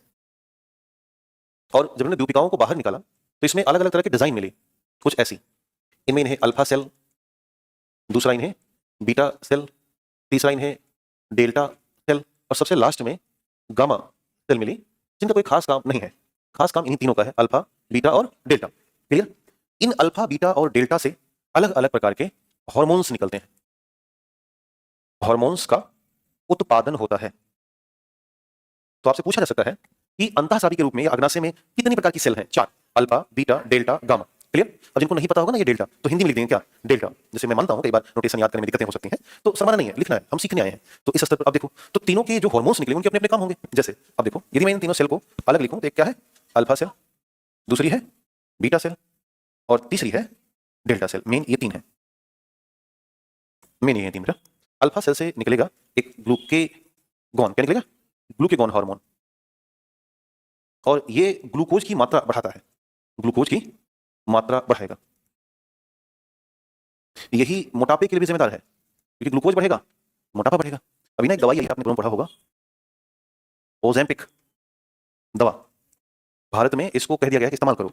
इस दवाई से आप 4 महीने में पतले हो सकते हैं। बेटा तुम यहां बैठ के पढ़ रही हो ना, इसका भी साइड इफेक्ट है। हम खड़े होकर पढ़ा रहे हैं ना, इसका भी साइड इफेक्ट है। साइड इफेक्ट को आप ऐसे मान के चलना कि घर में आग लगी हो बहुत भयंकर, और दमकल कर्मी आग बुझाने आ चुके हों, और वो पानी फेंक रहे हो घर के अंदर, और कोई महिला या पुरुष चिल्ला रहा हो कि पानी मत मारो, मेरा पर्दा गीला हो जाएगा। This is the side effect. समझ में? साइड इफेक्ट जैसी कोई बात होती नहीं। अब भाई हाँ हाँ 100%। अभी आपने देखा वो एक है करण जौहर, कपिल शर्मा, ये सब ओलंपिक वाले हैं, क्योंकि सारा खेल ब्रेन के सिग्नल का है। तो जब ब्रेन हमारा ये कह देगा कि आपका पेट भरा है, डोंट टेक एनी फूड। कई बार होता होगा आज पेट भरा भरा लग रहा है, नहीं खाते हैं, लेकिन खाते हैं। ये कैसे कैसे सो जाएं? उपवास है, हे राम। भारत में ना खाने को लेके वो सिस्टम है, जैसे अगर मैं अपनी अम्मा को बता दिया कि अम्मा आज नहीं खाएंगे, हिम्मत नहीं कि हमारे सामने खा के दिखाओ, है ना। और जितना मैं मोटा होता हूँ उतना उनको अच्छा लगता है। हाय जैसे मैं 2-3 महीने पहले थोड़ा सेट किया था पेट अपना, तो गए घर तो कहीं लगता है आपकी बहुत कष्ट हुआ है आपको, मैंने कहा हो गया, दुबला गया। तो अगर मान लो मोटे से दिखाई दे रहे हैं, हाँ खाना पीना अच्छे से मिलता है ना, हाँ, पूरा कार्बोहाइड्रेट मिलता है। तो भारत की जो माएँ हैं ना, उनको पतले, जैसे हमारी पत्नी बहुत, उनकी इच्छा रहती है कि हम दुबले हो जाएं।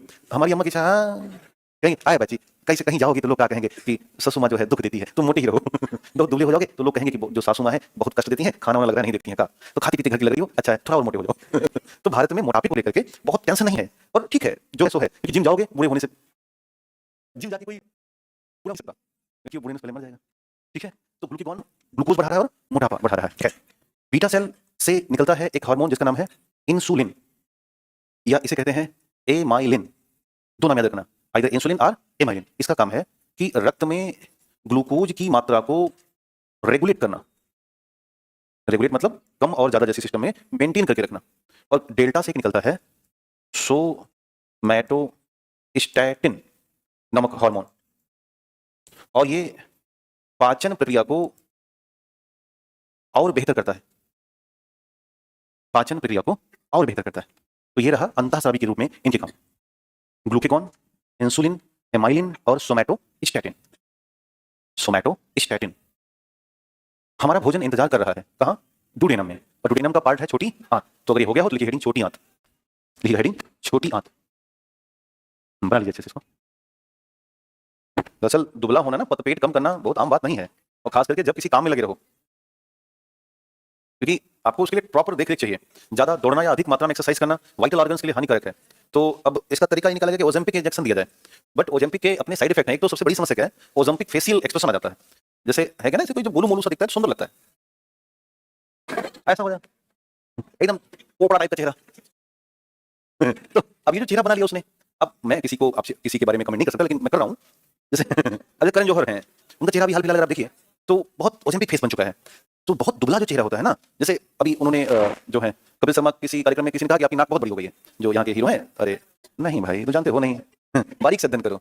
अब यहाँ के जो है ना रवि किशन हीरो है ना भोजपुरी के, तो रवि किशन ने कहा कि आपकी नाक इतना बहुत बड़ी हो गई, क्यों, क्योंकि जब चेहरा पतला हो जाता है ना, तो नाक की साइज तो नहीं रहेगी, आंख नाक ये सब कभी चेंज नहीं होते, पूरा लाइफ लॉन्ग कभी चेंज नहीं होगा, है ना। जीभ, होंठ, आंख, नाक, इनमें कोई परिवर्तन नहीं है। यानी कि जो फिंगर प्रिंटिंग हम हाथ अंगूठे से करते हैं, वही हम लिप प्रिंट भी कर सकते हैं। सेम जीभ में सबकी जीभ अलग अलग है, होंठ के जो प्रिंट है ये भी सबके अलग है। तो मान लो हाथ ना रहा तो आधार कार्ड। इट्स वेरी सिंपल, है ना। पैसा निकालना है, ला ला ला। तो इट्स वेरी टू सिंपल, है ना। एक दिन एक बच्चा मुझसे पूछा कि कह रहा है कि सर मान लो हाथ कट जाए तो आधार कार्ड में क्या करेंगे, पैर का अंगूठा लगाओ तो हाथ हो जाए। तो कह रहा है कि पैर भी कट जाए। तो हमने कहा कि आंखों की, तो कह रहा मान लो आंख भी फूट जाए। हमने कहा कि अभी भी विकल्प है, जीभ लगा सकते हो। तो कह रहा मान लो जीभ कोई काट ले। तो हमने कहा फिर उसको आधार कार्ड बनाने की जरूरत नहीं है, वो खुद इतना पहचान वाला व्यक्ति है, दूर से देख के बता देगा कि he is the one person, क्योंकि उसने इतने सारी चीजें निकाली ना अपनी बॉडी में। मतलब सवाल की देखो लिमिट, वो जिद पड़ा है, ये मर जाए, ये कर दे। हमने कहा भाई अब इसके बाद ना उसको पहचान बनाने की, इतना पहचान उसने बना लिया समाज में कि भाई अब क्या होगा, हर कोई पहचान लेगा। एक दिन फिर मैं उसमें अभी रील पे चली थी, कह रहा कि इसको लड़की देखने वाले आए थे, 5,000 रुपए देके चले गए, कहने की गोली खरीदी, इसको बंदूक से मार देना। क्योंकि ये अच्छा दोस्त नालायक टाइप का आदमी है, इससे हम शादी नहीं करेंगे। तो फिर कह रहा इतना चुभने लगा हूं इतना चुभने लगा हूं मैं। तो खैर पॉइंट पे आते हैं, लिखिएगा छोटी आंत, स्मॉल इंटेस्टाइन। देखो मैंने आपको एंटरटेन किया, लेकिन मैं ज्ञान की बात नहीं बताई। अब आप में से बहुत लोग नहीं जानते होंगे कि टंग में भी प्रिंट हो सकता है ना, पहली बार जाना आपने, तो हो सकता है सवाल कर दें, क्योंकि इंटरेस्टिंग सवाल होता है ना। लिखिएगा छोटी आंत, लगभग 5 से 7 मीटर लंबाई है इसकी। तो लिखना ब्रैकेट में 5 से 7 मीटर।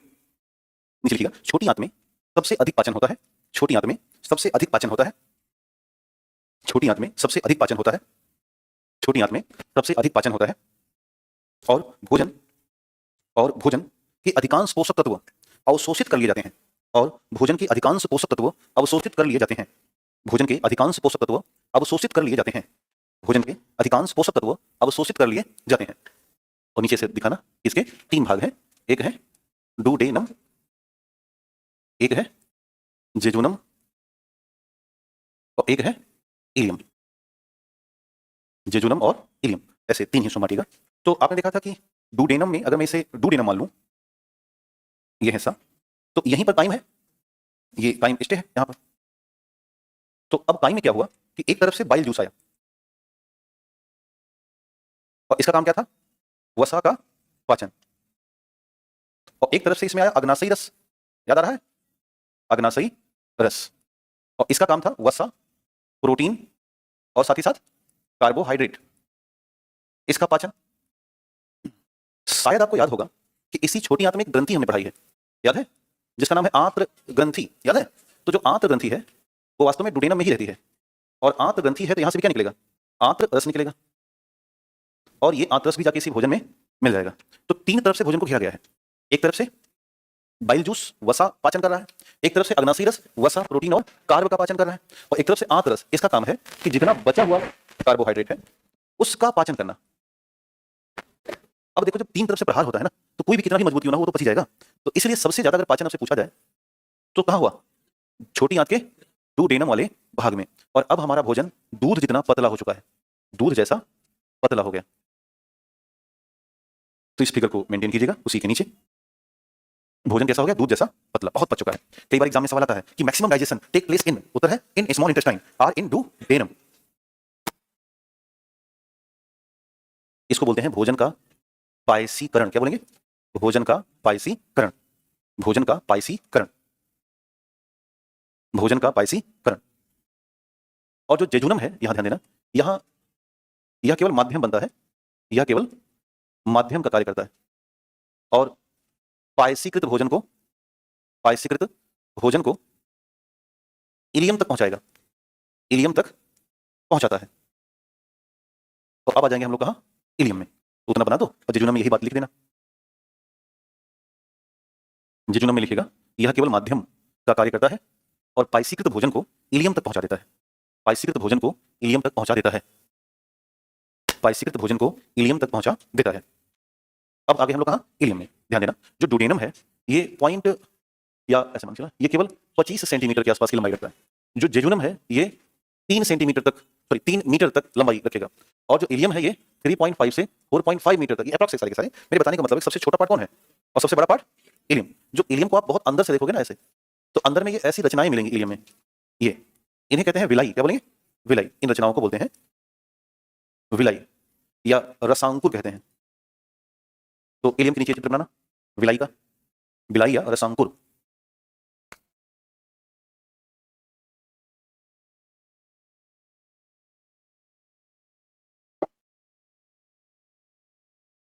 बिलाई या रसांकुर, उसी नीचे लिखिएगा, लिखिएगा इलियम में सूक्ष्म बिलाई पाए जाते हैं, इलियम में सूक्ष्म बिलाई पाए जाते हैं, जिनके माध्यम से भोजन के पोषक तत्वों का अवशोषण होता है, जिनके माध्यम से भोजन के पोषक तत्व का अवशोषण होता है। हाँ लिखिएगा, इलियम में सूक्ष्म बिलाई पाए जाते हैं, इलियम में सूक्ष्म बिलाई पाए जाते हैं, इलियम में सूक्ष्म बिलाई पाए जाते हैं, जिनके माध्यम से भोजन के पोषक तत्वों का अवशोषण होता है, जिनके माध्यम से भोजन के पोषक तत्वों का अवशोषण होता है, तथा यह पोषक तत्व रक्त के माध्यम से कोशिका में चले जाते हैं, तथा यह पोषक तत्व रक्त के माध्यम से कोशिका में चले जाते हैं, यह पोषक तत्व रक्त के माध्यम से कोशिका में चले जाते हैं, यह पोषक तत्व रक्त के माध्यम से कोशिका में चले जाते हैं। और यही क्रिया और यही क्रिया स्वांगीकरण कहलाती है। यही क्रिया स्वांगीकरण कहलाती है। यही क्रिया स्वांगीकरण कहलाती है। यही क्रिया स्वांगीकरण कहलाती है। तो समझ में आया? अवशोषण के बाद जब सारे पोषक तत्व कहां जाएंगे? सेल में, तो ये कहलाएगा स्वांगीकरण। तो अब भोजन का अधिकतम पाचन हो गया, भोजन से अधिक चीजें बाहर निकल चुकी हैं, जो बचा हुआ हिस्सा है अब वो प्रवेश कर जाएगा बड़ी आंत में। लिखिए हेडिंग बड़ी आंत या बिग इंटेस्टाइन।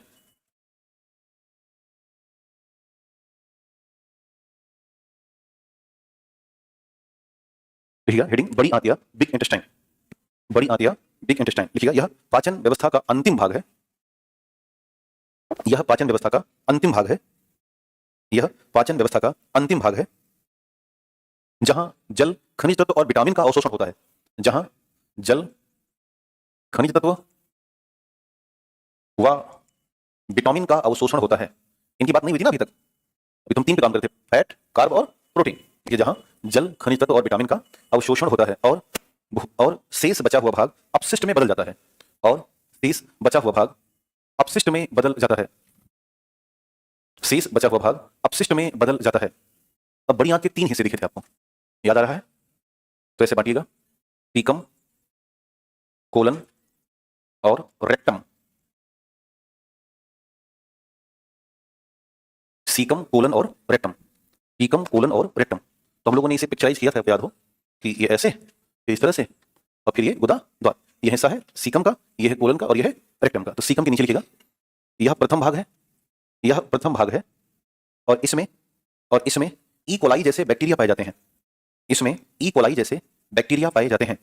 ई कोलाई जैसे बैक्टीरिया पाए जाते हैं।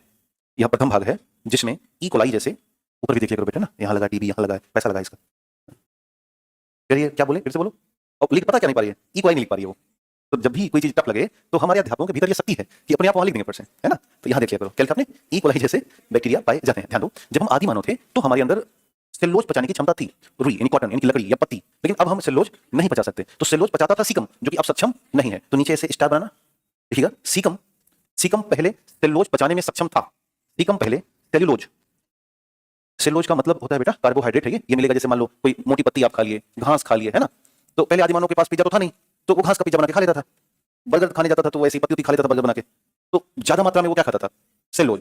बट अभी अपनी बॉडी सेल्यूलोज को डायरेक्ट डाइजेस्ट नहीं कर सकती, उसको रिहेबिलिट कर सकती है, उसको मल के माध्यम से बाहर निकाल सकती है, बट डायरेक्ट डाइजेस्ट करना पॉसिबल नहीं है। तो लिखिएगा सीकम, हाँ सीकम पहले सेल्यूलोज का पाचन करता था, परंतु वर्तमान में मानव सक्षम नहीं है। परंतु वर्तमान में मानव सक्षम नहीं है। परंतु वर्तमान में मानव सक्षम नहीं है। नीचे एक नोट डाल देना। और उसी सीकम में देखिए, सीकम का निचला भाग अपेंडिक्स कहलाता है। देखा, यहां पर था अपेंडिक्स। सीकम का निचला भाग अपेंडिक्स कहलाता है, जो कि वर्तमान में अवशेषी अंग है। जो कि वर्तमान में अभी काम का नहीं है वो, जो कि वर्तमान में अवशेषी अंग है। जो कि वर्तमान में अवशेषी अंग है। क्लियर? इसी में संक्रमण होता है, अपेंडिसाइटिस नामक बीमारी होती है। अपेंडिसाइटिस लिखना नहीं, ध्यान दो। अब आना कोलन में। कोलन के पास लिखिएगा, यही जो हिस्सा है इसका काम है पानी, खनिज और विटामिन को एब्जॉर्ब करना। तो लिखिएगा यहां पानी, बेटा जो साग आप खाते हो ना वो सेल्यूलोज नहीं है, वो बहुत मुलायम हिस्सा है। वो ना बेसिकली फ्रक्टोज होता है। फ्रक्टोज आप जब भी साग बनाओगे तो बहुत ऊपर की पत्तियां लेते हो, नीचे तक नहीं काट खाओगे। सरसों में भी बहुत मुलायम हिस्सा होगा, तो वो सेल्यूलोज नहीं, वो क्या है? फ्रक्टोज है। खैर, तो लिखिएगा कोलन में कि पानी, खनिज लवण तथा विटामिन का अवशोषण होता है। पानी, खनिज लवण तथा विटामिन का अवशोषण होता है। पानी, खनिज लवण तथा विटामिन का अवशोषण होता है। अब आ जाना रेक्टम में। अब आ जाना रेक्टम में। लिखिएगा रेक्टम में मल का संग्रहण होता है। रेक्टम में मल का संग्रहण होता है, जो कि निश्चित समय बाद गुदा द्वार से बाहर आ जाता है। जो कि निश्चित समय बाद गुदा द्वार से बाहर आ जाता है। ये पीपीटी अब आप लगा देना, जो कि निश्चित समय बाद गुदा द्वार से बाहर आ जाता है। तो ये रहा पाचन तंत्र का वो संपूर्ण व्यवस्था जिसे आपको समझना था। यहां तक समझ में आया? तो एग्जाम में आएगा तो लगा लेना। सारा खेल एंजाइम याद करने का है, वहीं भूलोगे तो उसको ध्यान में रखिएगा। अगला जो चैप्टर है वो है, लिखिए हेडिंग नेक्स्ट चैप्टर। देखो, हम बहुत फास्ट और कलरिंग नहीं करेंगे, लेकिन हम आपके लिए रुकेंगे नहीं। अब एक होता ना कि हम आपको रुके लिखाते थे, तो अब हम यहाँ पर अपनी पेन से आपको समझाते रहेंगे, बीच बीच में कहीं कहीं कुछ कोटेशंस मिलते रहेंगे, तो हमारा पूरा फोकस आपको समझाने को होगा। अब यदि आप इतने सक्षम हैं कि मेरे साथ लिख सको तो ठीक, अदरवाइज आपका ध्यान यहाँ होना चाहिए। जो लोग रिवीजन कर रहे हैं वो अपनी कॉपी में कर डालेंगे, या जिन्हें नहीं लिखने की क्षमता है तो वो क्या करेंगे, पीडीएफ पड़ेगा तो वहां से देख लेंगे। अंतिम प्रयास समझने पर कीजिएगा और याद करने पर कीजिएगा। यह इसलिए हम करें, मेरे पास समय कम है मतलब पढ़ाने का। तो अगला जो चैप्टर है वो है मानव का फिजियोलॉजी, और जिसमें से हम बात करेंगे ह्यूमन नर्व सिस्टम यानी कि न्यूरॉन तंत्र। तो यही बात जो मैंने इनको कही भैया, यही बात आपके लिए भी लागू हो रही है ऑनलाइन वाले भैया। जहरीला सर का क्लास है? कौन सा? हिस्ट्री, रीजनिंग, तुमका नाम जहरीला है? तो ये लोग कैसे जहरीला क्यों कह रहे हैं? नहीं नहीं, यहाँ पटना में है, अपने यहाँ है एक, अपने यहाँ है वो, अरे सॉरी, हाँ हाँ सुनामी सर है, तो बड़े अच्छे व्यक्ति हैं, मजेदार। सुनामी सर है, मतलब काफी जुझारू व्यक्ति हैं, इतिहास पढ़ाते हैं। और मैंने उनसे 2 बार मेरी मुलाकात हुई है, बड़ा मतलब जोश के साथ रहते हैं। तो कहीं एक और मैं कहीं पढ़ रहा था, तूफान करके कोई, हाँ मतलब है। तो ठीक है, सबको शुभकामनाएं हैं और बेहतर कर रहे हैं, सब अच्छा कर रहे हैं। कोई भी अध्यापक बहुत अच्छा पढ़ाता है क्योंकि वो अध्यापक है इसलिए, है ना? तो सर अच्छा, तो सर को क्या पता है कि आप लोग उनको जहरीला सर कहते हो? हाँ अच्छा, इट्स देन इट्स फाइन।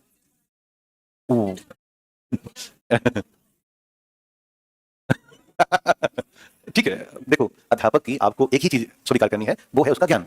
दूसरा, कुछ ऐसी बातें जो आपको अच्छी लगें, हो सकता है व्यवहार, हो सकता है बातचीत का तरीका, है ना, हो सकता है आपके जीवन में बदलने के कुछ पॉइंट्स। बाकी एक कहावत है कि हमारा जो स्वभाव है वो ऐसा होना चाहिए कि सार साय को गहरी है और थोथा दिए उड़ाए। सूप देखा है, सूप? तो सूप जैसा स्वभाव होना चाहिए कि जो अपने काम का है उसको अपना अंदर करो, जो काम का नहीं है उसको उड़ा दो। अंतिम प्रयास बच्चों अपना एक काम करना, कि अंतिम प्रयास अपनी सफलता, दुनिया वही मांगेगी। और जब सफल हो जाओगे तो मैं अभी बीपीएससी के जितने भी हमारे अभ्यर्थी इंटरव्यू वाले हैं, जैसे हमें रास्ते में रुकते हैं, हाँ भैया बताओ क्या काम है सर आपसे, आइए चलिए बैठिए। अभी वही रोड पे 7-8 बच्चे आए थे वहां से बेंगलुरु से, तो वो नौकरी भी करते हैं प्लस में बीपीएससी का इंटरव्यू है उनका, तो मिलने आए। तो नॉर्मली जब छात्र आते हैं तो खड़े रहते हैं, हम बैठ के बात करते हैं, लेकिन जब आपका इंटरव्यू आ जाएगा बैठो बैठो बैठो, तो उनको भी बगल में बिठाया जाएगा। अभी आप नमस्ते करते हो, जब आप सिलेक्शन लेके आओ तो आपको हाथ देंगे, है ना? अभी भी हम आपसे हाथ मिला सकते हैं, ऐसा नहीं है, लेकिन अभी का हाथ मिलाना वो दम ना दिखाएगा। आप सिलेक्शन लेके आओ, वहां से हाथ मिलाएंगे, क्योंकि सारी शक्तियां, सारी बातें अंत में वहीं जाकर रुकेंगी कि आप चयनित हो नहीं, हाँ तो आप अच्छे हो, आप लाख अच्छे हो, चयन नहीं है तो माता पिता के अलावा कोई तीसरा व्यक्ति नहीं आपसे बात करे, वो बात कर रहा है तो उसे कुछ चाहिए, बहुत कॉमन सी बात है। अब चाहिए बेटा ना, जहां पर तुम जा रहे हो आपके लिए हमें बता ही नहीं रहे हैं, जहां पे तुम गए वहां के लिए बात नहीं थी। और यही अंतर है, डिफरेंस बिटवीन दारोगा बैच एंड बीपीएससी। आप बड़े फनी मिजाज में रहते हो। ये राजा जी हैं ये। है ना? तो राजा जी शांत रहा करो, है ना? ठीक है, इतनी प्यारी सी बात फिर से मैंने ख्याल डाल दिया, राजा जी आके मिजाज सही रखा करो। चलिए तो आइए देखते हैं इधर। हमारे पूरी मनुष्य की व्यवस्था में हम मनुष्य इसलिए हैं क्योंकि हमारे पास ब्रेन है। दुनिया में मानवों के बाद डॉल्फिन ही ऐसा प्राणी है जिसका ब्रेन अत्यंत शक्तिशाली है, कुछ भी करने की क्षमता रख सकता है। तो हम मानव में ब्रेन या खास करके न्यूरॉन का होना या उसकी शक्तिशाली व्यवस्था का होना ही हमें इस पूरी धरती पर एक ऐसा विद्रोही प्राणी बनाया है जो कुछ भी कर सकता है। हम सांप पकड़ के गले में लपेट सकते हैं, हम चाहें तो शेर को सर्कस में डांस करवा देते हैं, वो एकदम शर्मा जाता है हमारे सामने। बिल्कुल, भालू वालू को हम ऐसे डांट देते हैं रोने लगता है। हमने कुत्तों और घोड़ों को ऐसा पालतू बनाया कि जो कहा वो किए, वो कारण ब्रेन। तो जीवन में अगर जो इसका इस्तेमाल किया तो मतलब नहीं। ये सोचिए, एक चुहिया इनकी इनके विचार में 20 लाख रुपए आ गया। एक, एक छोटी सी थी बेचारी, हाँ 20, हाँ कोई मतलब नहीं है। अरे भाई मेरे मोए माई विभाग यहाँ से बहुत राजा शादी बैठे हैं। खैर महंगा है, बहुत महंगा ना, कल से पीछे पीछे 3-4 करीब ढूंढ रहे हैं भाई, चूहा है क्या? है ना, बस कुछ नहीं करना इनको, 4000 चूहा इकट्ठा करना है ना, 1 महीना में 20 लाख, है ना राजा। सर आप 69 में बायोलॉजी नहीं पढ़ाए थे, अगर आप पढ़ाए होते तो आज मेरा सिलेक्शन, तो आज पढ़ के ले लो। मैं पढ़ाया था, थोड़ा सा पढ़ाया था, और जो भी पढ़ाता है अच्छा ही पढ़ाता है ना। जो मैं पढ़ा रहा हूँ ये और भी पढ़ाएगा कोई, बस ज्ञान का मामला नहीं है, डिलीवरी का मामला है। बाकी थोड़ा बहुत ज्ञान का हल्का फुल्का अंदर आ सकता है, न्यूरॉन अगला भी बोलेगा ना, वो नमक नहीं बोलेगा। चलिए तो ध्यान देना, सब कुछ न्यूरॉन है। तो जैसे हमने कहा कि हमारी जो शरीर है वो सेल कोशिकाओं से मिलकर के बनी है, और इसी में से एक सेल है जिसको कहा जाता है न्यूरॉन। तो अब अगर आपसे कोई पूछे कि हमारा तंत्र किससे मिलकर के बना है, तो जवाब हो जाएगा, तो अगर परिचय में लिखना है तो ऐसे लिखना है कि हमारा तंत्र न्यूरॉन कोशिकाओं से मिलकर बना होता है, न्यूरॉन कोशिकाओं से मिलकर बना है, तथा इनका अध्ययन क्या कहलाएगा? न्यूरोलॉजी कहलाता है। न्यूरोलॉजी कहलाता है। एक महत्वपूर्ण बात है कि मानव के शरीर में कौन से न्यूरॉन होते हैं? 99.98% इंटर न्यूरॉन सेल पाई जाती हैं। तो ये भी एग्जाम में आ सकता था कि कौन सी न्यूरॉन सेल, तो जवाब है इंटर न्यूरॉन सेल। खैर अब ध्यान देना, तो अगर हम इस स्तर पर मानव के नर्व सिस्टम के प्रकार देखें तो अगला टॉपिक है मानव तंत्र के प्रकार। तंत्र के प्रकार, ध्यान देना, कुल 3 तरह की तंत्रिकाएं हमारे शरीर में हैं। एक होती हैं जिन्हें कहा जाता है केंद्रीय तंत्रिका तंत्र, अंग्रेजी भाषा में कहते हैं सेंट्रल नर्व सिस्टम। दूसरी होती हैं परिधीय तंत्रिका तंत्र, अंग्रेजी में कहते हैं पेरिफेरल नर्व सिस्टम। तो क्या हो गया? PNS। एक और है तंत्रिका तंत्र अपने पास जिसे कहते हैं autonomous nerve system, ANS। Hindi में कहते हैं स्वायत्त तंत्रिका तंत्र, स्वायत्त तंत्रिका तंत्र। तो अपना पूरा जो शरीर है इन्हीं 3 तरह की तंत्रिकाओं में विभाजित है। तो जिनको लिखने की क्षमता है इतने में लिख सकते हैं, ऐसा नहीं है, क्योंकि लिख तो मैं भी रहा हूं, तो चाहो तो कर सको, नहीं तो पढ़ना है तो ऐसे पढ़ते रहो। केंद्रीय तंत्रिका तंत्र में 2 हिस्सा होता है, एक होता है मानव का मस्तिष्क और दूसरा हिस्सा होता है मेरुरज्जु, जिसे कहते हैं स्पाइनल कॉर्ड। क्या बोलेंगे? Spinal cord. परिधीय तंत्रिका तंत्र के भी दो ही भाग होते हैं। एक होता है कॉर्नियल नर्व, या इसे कहते हैं कपालीय तंत्रिका, कपालीय तंत्रिका, और दूसरा होता है स्पाइनल नर्व, या इसे हिंदी में कहते हैं मेरु रज्जु तंत्रिका। यहां पर केवल वर्ड है मेरु रज्जु, यहां पर वर्ड है मेरु रज्जु तंत्रिका। स्वायत्त तंत्रिका तंत्र भी दो प्रकार के होते हैं। एक होता है अनुकंपी और दूसरा होता है परानुकंपी तंत्रिका। अनुकंपी तंत्रिका और दूसरा है परानुकंपी तंत्रिका। तो इस तरह से अपना जो शरीर है कुल 6 हिस्सों की तंत्रिकाओं में बटा हुआ है, और पूरा सर से लेकर पैर तक ये तंत्रिकाएं मस्तिष्क में बहुत ज्यादा है। स्पाइन कार्ड पूरा इसी से बना है, और पूरी जहां भी हमारा जीवित हिस्सा है वो नीचे अंगूठे से लेकर ऊपर सर तक इनका पूरा पूरा फैलाव है। तभी हम फुली सेंसर्ड बॉडी है। हमें कोई टच करेगा हम बता देते हैं कि यहाँ पर टच चला है, तो कारण कि पूरा बॉडी सेंसर से बना हुआ है। हम बहुत ही सिस्टमैटिक प्राणी है। तो अब हम इन 6 को एक करके पढ़ेंगे। तो सबसे पहला अध्ययन किसका होगा? केंद्रीय तंत्रिका तंत्रिका। तो आइए इसको देखने का प्रयास करते हैं। तो पहला जो हिस्सा है वो है सेंट्रल नर्व सिस्टम कहते हैं। यहाँ पे इसमें दो आता है, एक आएगा मानव का ब्रेन और इसी से कनेक्टेड आएगा स्पाइन कॉर्ड। वास्तव में अरे भैया शांत रहा, इधर ध्यान दे लो ना, फिर मैं वो इंटरेस्ट नहीं पैदा कर पाऊंगा, फिर मैं ऐसे ही बस बिना मतलब पढ़ा दूंगा। प्लीज ध्यान दो, कम से कम जितना भी दिन पढ़ो एकदम प्यार से पढ़ो, हमारा आना सफल हो जाए। अब मतलब इतने आप चित्र देके हो करने लगे हो, उससे कुछ होने वाला नहीं है। वो खाली बना हुआ है फर्जी का, सारा खेल हमारी कॉपी और पेन में है। इधर ध्यान दो आप। तो ये जो ब्रेन है नीचे वाला स्पाइन कार्ड है, वास्तव में इनके ऊपर एक झिल्ली लगी होती है इस तरह से, जो कि कवर किया हुआ है इसको। इस झिल्ली को कहा जाता है मेनिंजेस। ये है झिल्ली जिसे हम कहते हैं मेनिंजस। और इस झिल्ली में 3 लेयर होती हैं। एक होती है ड्यूरामेंटर, ये सबसे आउटर लेयर है, और एक होती है एरकनॉयड मैटर, ये मध्य की है, और एक होती है पायामेंटर, ये सबसे आंतरिक होती हैं। तो जब भी ध्यान देना कि ये जो हिस्सा है ये है ब्रेन का, और ये जो हिस्सा है ये है स्पाइनल कॉर्ड का। तो स्पाइनल कॉर्ड और ब्रेन दोनों एक झिल्ली से कवर है, उस झिल्ली को कहते हैं मेनिंजस। और वो मेनिंजस 3 लेयर में होती है। नंबरिंग याद रखना है, ड्यूरा, एरेक्नॉइड और पाया। अब ध्यान दो, इस झिल्ली के भीतर यहां पर आप ऐसे मान के चलना विशेष तरह का द्रव भरा हुआ है, जिसे हम कहते हैं सेरेब्रो स्पाइनल फ्लूइड। तो यह एक विशेष तरह का द्रव है जिसका नाम है सेरेब्रो स्पाइनल फ्लूइड। आमतौर पर इसमें कुछ इम्यूनोग्लोबिन प्रोटीन होता है जो कि प्रतिरक्षा प्रदान करेगा, इम्यून सिस्टम मेंटेन करेगा। थोड़ा सा ग्लूकोज होगा और थोड़ा सा मिनरल्स होता है, जिनका मुख्य काम है 2। इस फ्लूइड का 2 काम है, अगर इसके कार्य ध्यान दिए जाए तो पहला है कि ये चोट से बचाता है, चोट से बचाव करता है। भाई पन्नी में पानी भर लो और उस पर से मारो तो पानी चारों तरफ फैल जाएगा और अंदर तक दर्द नहीं जाएगा। तो मान लो कभी चोट लगी तो अब ये जो फ्लूइड है ये अंदर तक पहुंचने से रोक लेगा। और दूसरा जो काम है वो है, इन केस ये अपने साथ पोषक तत्व रखा है तो क्या करेगा, ये पोषक तत्व प्रदान करेगा। तो ये इसके 2 बड़े काम हैं। तो झिल्ली तो बाह्यात्मक सुरक्षा दे ही रही है, वो एक रचना बनाई है, प्लस अपने साथ एक पानी रखी है जिसका नाम है सेरेब्रो स्पाइनल फ्लूइड।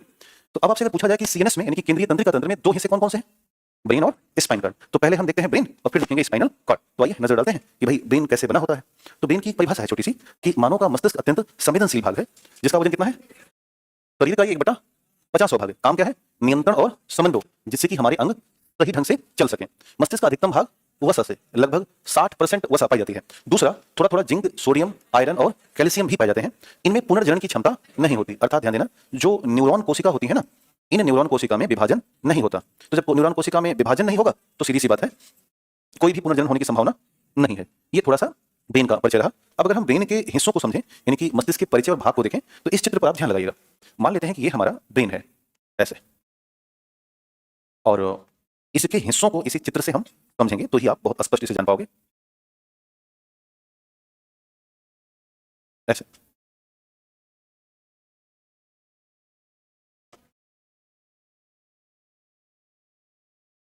देखो, ये है ब्रेन का चित्र, जिनमें से जो आपको ये पूरा रचना यहां से यहां तक दिखाई दे रही है, इसे कहते हैं फोर ब्रेन, या हिंदी में कहते हैं अग्र मस्तिष्क। इसी फोर ब्रेन के पास ये जो टोटल आपको यहां से यहां तक गुंबदाकार रचना दिखाई दे रही है, गुंबदाकार, इसे कहते हैं सेरेब्रम। सेरेब्रम। और इसी सेरेब्रम के अंदर देखो 4 जगह हमने बॉक्स दिखाए हैं। वास्तव में ये बॉक्स पहला वाला है फ्रंटल पाली, ये है फ्रंटल पाली, पाली को बोलते हैं लोब। दूसरा वाला है पैराइटल पाली, और एक और पीछे जो दिखाई दे रहा है ये है टेम्पोरल पाली, और जो सबसे पीछे दिखाई दे रहा है ये है ऑसिपिटल पाली, ऑसिपिटल पाली या लोब। यानी कि जो सेरेब्रम है उसमें 4 लोब मिल गए, फ्रंटल, पैराइटल, टेम्पोरल, ऑसिपिटल। यहां तक क्लियर? अब देखो थोड़ा और अंदर जब देखेंगे इसको झांक करके तो हमें यहां पर ऐसा एक सर्कल टाइप का दिखाई देगा। इस सर्कल को बोलते हैं लिम्बिक सिस्टम। क्या कहेंगे? ये है लिम्बिक सिस्टम। ये जो 2 डॉट आपको दिखाई दे रहे हैं, आगे वाला ये डॉट है, इसे कहा जाएगा हाइपोथैलेमस। जो पीछे वाला डॉट है इसे कहेंगे थैलेमस। और जो ये आपको हिस्सा दिखाई दे रहा है ये है पिट्यूटरी ग्रंथि या पिट्यूटरी ग्लैंड के नाम से जानेंगे।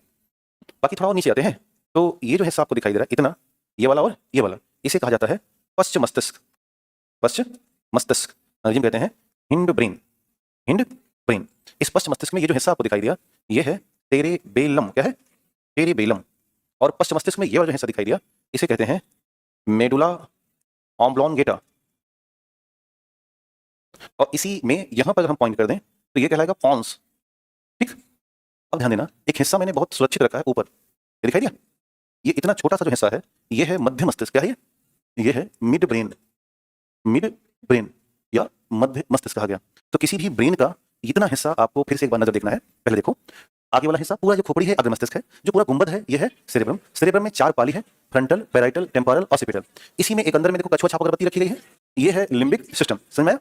थोड़ा और पीछे आए, 2 लाल लाल डॉट दिखाई दे रहा है, एक है थैलेमस एक है हाइपोथैलेमस, बगल में है पिट्यूटरी ग्रंथि। थोड़ा पीछे है तितली दिखाई दे रही है या वृक्ष जैसा दिखाई दे रहा है, ये है सेरेबेलम। एक तो लंबा सा डंडा जैसा दिखाई दे रहा है, यह है मेडुला ऑब्लोंगेटा। तो पूरे मस्तिष्क की जो बनावट है कुछ ऐसी ही है। अब आप अगर देख रहे हो मस्तिष्क 3 भागों में बटा हुआ है, अग्र, मध्य और पश्च। तो अगर हम इसको और डिजाइन को बांटें या इसके भागों को समझें तो ध्यान देना इसके 3 भाग हैं मस्तिष्क के। पहला है अग्र भाग, दूसरा है मध्य भाग, तीसरा है पश्च भाग। अब उसी चित्र के बेस पर हम आपको इनके पार्ट समझाते हैं। देखो अग्र भाग में सबसे पहले मिला आपको सेरेब्रम, इसी में आपको मिला फ्रंटल, पैराइटल, इसी मिला आपको टेम्पोरल, इसी मिला ऑसिपिटल। थोड़ा और अगर अंदर आए तो कछुआ छाप अगरबत्ती दिखी, लिम्बिक सिस्टम। थोड़ा नीचे दूर आपको लाल लाल बूंदी दिख रही है, थैलेमस और हाइपोथैलेमस। क्लियर? इतना हिस्सा अग्र भाग है। मध्य भाग बहुत छोटा हिस्सा है, कुछ दिखता नहीं है, फिर भी अगर इसको बहुत हम डिकोड करें तो एक होता है सेरेब्रल पेंडिकस, एक और हिस्सा पढ़ा जाता है वो है कार्पोरा क्वाड्रिजेमिना। Corpora quadrigemina. पश्च हिस्सा अगर आप देखोगे तो एक है सेरेबेलम, दूसरा हिस्सा है मेडुला ऑब्लोंगेटा और एक और हिस्सा है वो है पॉन्स। तो शायद जो चित्र में देखा आपने उसी को हमने क्या कर दिया, सिस्टमैटिक कर दिया। अब इन्हीं को एक एक करके हमें पढ़ते हुए चलना है। पहला जो भाग है वो है सेरेब्रम। तो देखते हैं, है ना, सेरेब्रम। इसे हिंदी में कहते हैं प्रमस्तिष्क। क्या बोलेंगे? प्रमस्तिष्क। इसके कुछ खासियत को समझते हैं। पहला, आपने बहुत सी किताबों में कुछ ऐसा चित्र बना हुआ देखा होगा ब्रेन का, ठीक है, ऐसा, यानी कि बीच से अगर मांग निकाली जाए तेरे नाम टाइप का, तो ये राइट और ये लेफ्ट, यानी कि सेरेब्रम एक तो राइट पार्ट में है और एक लेफ्ट पार्ट में है। तो अगर हम पहला पॉइंट करें तो यह सबसे बड़ा भाग है, सबसे बड़ा भाग है और लगभग 2/3 पार्ट है ये, यानी कि पूरे अगर ब्रेन को एक पार्ट माने तो उसका 2/3 ही है, बचा 1/3 में पूरा ब्रेन है। दूसरा, इसका जो दाहिना सेरेब्रम है ये बाएं भाग को कवर करता है, बाएं शरीर पर नियंत्रण करता है। दूसरा, इसका जो बायां भाग है वो किस पे करेगा? उल्टा हो जाएगा, वो दाहिने शरीर पर नियंत्रण करता है। अब सवाल है इसका काम क्या है? तो इसका काम वो सारा है जो मानव को मानव बना देगा। मानव को मानव कैसे बनाया जाएगा? बुद्धि, मत्ता, तभी तो मानव है। नवाचार, मेमोरी, संवेदना, पेशीय नियंत्रण। भाई मानव इतना पावरफुल है कि वो चाहे तो 10-20 घंटे या 24 घंटे खड़ा रहे, किसी और जानवर को पैसा नहीं दिखा सकते। सांप आया, हाँ? घोड़ा बेटा 4 पैर से खड़ा, हम 2 पैर की बात कर रहे हैं। हद है। दुनिया में 2 पैर से और कौन खड़ा दिखा दो? मुर्गा के पैर कितने होते हैं? तो हम मानो की चर्चा करें, चौपाई के बीच में बात हो रही है। मुर्गा तो ये पैरों है, क्या करे, एक पैर ऊपर कर दे तो हाथ कर। एक से एक प्राणी बैठे हैं यहाँ पे, मुर्गा 2 पैरों खड़ा है, तो मुर्गी का हाथ कहाँ गया? मुर्गा सोने में काम कर रहा है क्या? ठाकुर थोड़ी ना सोने वाला की हाथ कर गया मुर्गी का, क्या चीज? अच्छा, ना ठीक है। तो काम हुआ बुद्धिमत्ता, नवाचार, मेमोरी, संवेदना, पेशी नियंत्रण, ऐसे बहुत सारे काम हैं। अब ध्यान देना, कुल 4 तरह के लोब आपको मिले थे। कौन कौन थे? पहला था फ्रंटल। क्या है? हेल्दी कम्युनिकेशन, जो स्वस्थ बातचीत होती है, अच्छे स्तर पर बातचीत करना। कि मैंने आपसे पूछा कि आपका क्या नाम है, तो आप कहोगे बैगन, ऐसा नहीं कहोगे, है ना। कौन सब्जेक्ट पढ़ते हो, बैगन, नहीं ये हेल्दी बातचीत नहीं है। आपको बताना होगा कि मैं साइंस पढ़ रहा हूँ, है ना। मैंने पूछा कि किस देश में रहते हो, तो कहोगे कहोगे बिहार, तो इसे हेल्दी कम्युनिकेशन नहीं मानेंगे, उसके लिए जिम्मेदार है। यानी कि अगर फ्रंटल गड़बड़ हुआ तो हम पागला बन जाएंगे, समझे, बेहतर है ये। दूसरा, इसका काम है वॉलंटरी एक्शंस, जो हमारा ऐच्छिक कार्य होता है, हाथ उठाना या सर घुमाना, जो भी दौड़ना भागना, ये वॉलंटरी एक्शंस में आते हैं। इसके बाद है, फिर है और आइडिया, ऐसा होता है ना, ये आइडिया। तो अब ये गुड आइडियाज, ये अब कुछ ऐसे होते हैं जो एकदम तम्बाकू खाए बैठे हैं, उनसे पूछो ये कह रहा हूं कि क्या करें, ये वाला काम करें कि ना करें, आए अगर आधा नींद में है, क्या, अरे कह रहे थे कि वहां चलना है, अच्छा गाड़ी लाओ, अब जा रहे हैं, अच्छा रुको उधर आ गया, अच्छा लाओ उधर, कहाँ बैठे हैं, अभी मर ही रहे हैं। अब इनसे क्या उम्मीद करोगे, इनसे कोई उम्मीद नहीं है, यानी इनका फ्रंटल लोब ठीक नहीं है, ये बस जिंदा है, सही चल रहा है, ये कभी भी किसी को मार सकते हैं, अचानक हमला हो सकता है, इसलिए इनसे बच के रहना। दूसरा है पेराइटल, इसके पास दो काम है, एक है स्वाद और दूसरा है स्पर्श, पी एंड टी, है ना। क्या बेटा, अच्छा है? स्वाद और फ्रंटल ठीक चल रहा है ठीक, हाँ भाई कहाँ सीधा कर रहे हो, हैं बेल्ट सीधा कर रहे थे, है ना, उठ बैठ रहे हो। चलिए दूसरा, टेम्परेचर और पेन, तो टेम्परेचर पेन कहाँ से आएगा, टच से। एक और है टेम्पोरल, इसका काम है जो कान की शक्ति है, और दूसरा ऑल्फैक्टरी, यानी कि नाक सूंघने की क्षमता। एक और है ऑसिपिटल, ये है विजुअल, यानी कि दृश्य, और दृश्य का मतलब आंख। तो अब यहां से एग्जाम में आ सकता है फ्रंटल हेल्दी कम्युनिकेशन और मेमोरी और good ideas and thought and intelligence, parietal taste and touch, temporal नाक और कान, हॉस्पिटल आंख। तो इस तरह से पांचों जो संवेदनाएं हैं और प्लस में बेस्ट हेल्दी कम्युनिकेशन, ये सारा किसके हिस्से गया, सेरेब्रम, और बाकी जितना भी बेहतर काम कर रहा है वो सेरेब्रम ही कर रहा है। इसके बाद सेरेब्रम को अगर आप बहुत अंदर जाओगे ना, यानी कि मान लो हमने सेरेब्रम को काट दिया, तो सेरेब्रम के भाग को हम बोलते हैं सेरेब्रम कॉर्टेक्स। ध्यान देना कि जो सेरेब्रम की बाह्य परत है, जो बाह्य परत होती है, इसी कहा जाता है कॉर्टेक्स। बस आपको ध्यान देना है कि सेरेब्रम की जो कॉर्टेक्स है, इसमें न्यूरॉन ज्यादा होते हैं, न्यूरॉन ज्यादा होने से इसका रंग हो जाता है ग्रे, कैसा होगा, ग्रे। लेकिन जब आप काट के देखोगे अंदर में, तो अंदर का जो हिस्सा है वो होगा व्हाइट, क्या होगा, व्हाइट मैटर। तो ये एग्जाम में आ सकता है कि ब्रेन में बाहर ग्रे है कि अंदर व्हाइट, तो अंदर व्हाइट है और बाहर ग्रे है। ध्यान, इसी का ठीक अपोजिट है। जब आप स्पाइनल कार्ड देखोगे ना, मान लो ये स्पाइनल कार्ड है, तो स्पाइनल कार्ड में बाहर व्हाइट होगा, क्या होगा, बाहर व्हाइट और अंदर में ग्रे। ये बाहर होगा और ग्रे अंदर होगा। ये किसकी बात हो रही है, मेरु रज्जु की। तो उम्मीद करता हूं याद रहेगा। इसके बाद है थैलमस, दूसरा है ना पार्ट। थैलमस का काम है, इसे बोलते हैं रिले सेंटर, यानी ब्रेन का जो भी जानकारी अंदर से एक दूसरे में ट्रांसफर हो रहा है, 1 2 सेकंड थर्ड, यानी कि फ्रंट मिड और हिंड, सब में जो कनेक्शन है वो हो रहा है थैलमस से। इसका काम है गंध को छोड़कर बाकी जितने सेंस हैं, जैसे स्वाद, सुनना, स्पर्श और दृश्य, इन चारों को मैनेज करेगा। केवल नाक के लिए काम नहीं करेगा, बेहतर निद्रा और अलर्टनेस यानी चौकन्नापन और अवेकफुलनेस, यानी कि इसको बोलते हैं तैयार रहना या जागरूक बनाना। कई बार हम जागरूक नहीं रह पाते हैं और हमें कोई लूट ले जाता है ना। बहुत सारे गए बाजार में घूम रहे थे, निकाल हाँ आजकल जैसे एक है तरीका, स्टेशन में जाओ तो आपको बहुत सूट बूट डाल देगा, भैया हम यहाँ से आए हैं और हमारा जो है बैग गायब हो गया है, हमें किराए भर का पैसा। ये ना पूरी रैकेट है इनकी, ये कहीं से आए नहीं, वही है वो, और कहीं जाना नहीं है उनको। तो उनको ये बताओ कि भाई मैं ना 10 दिन पहले इसी से निकला हूँ, इसी रैकेट में था मुझे मिला एक दिन तो हंसने लगा, कह रहा है मजाक कर रहे हो, उन्होंने कहा मजाक नहीं कर रहे हैं ये सेट देख रहे हो, ये प्रॉपर उसी पैसे से बनवाया हूँ मात्र 10 दिन हुआ इस काम को छोड़े हुए। तो ये ना इन्होंने ऐसा कर रखा है कि जो असली व्यक्ति वो भी नहीं पता।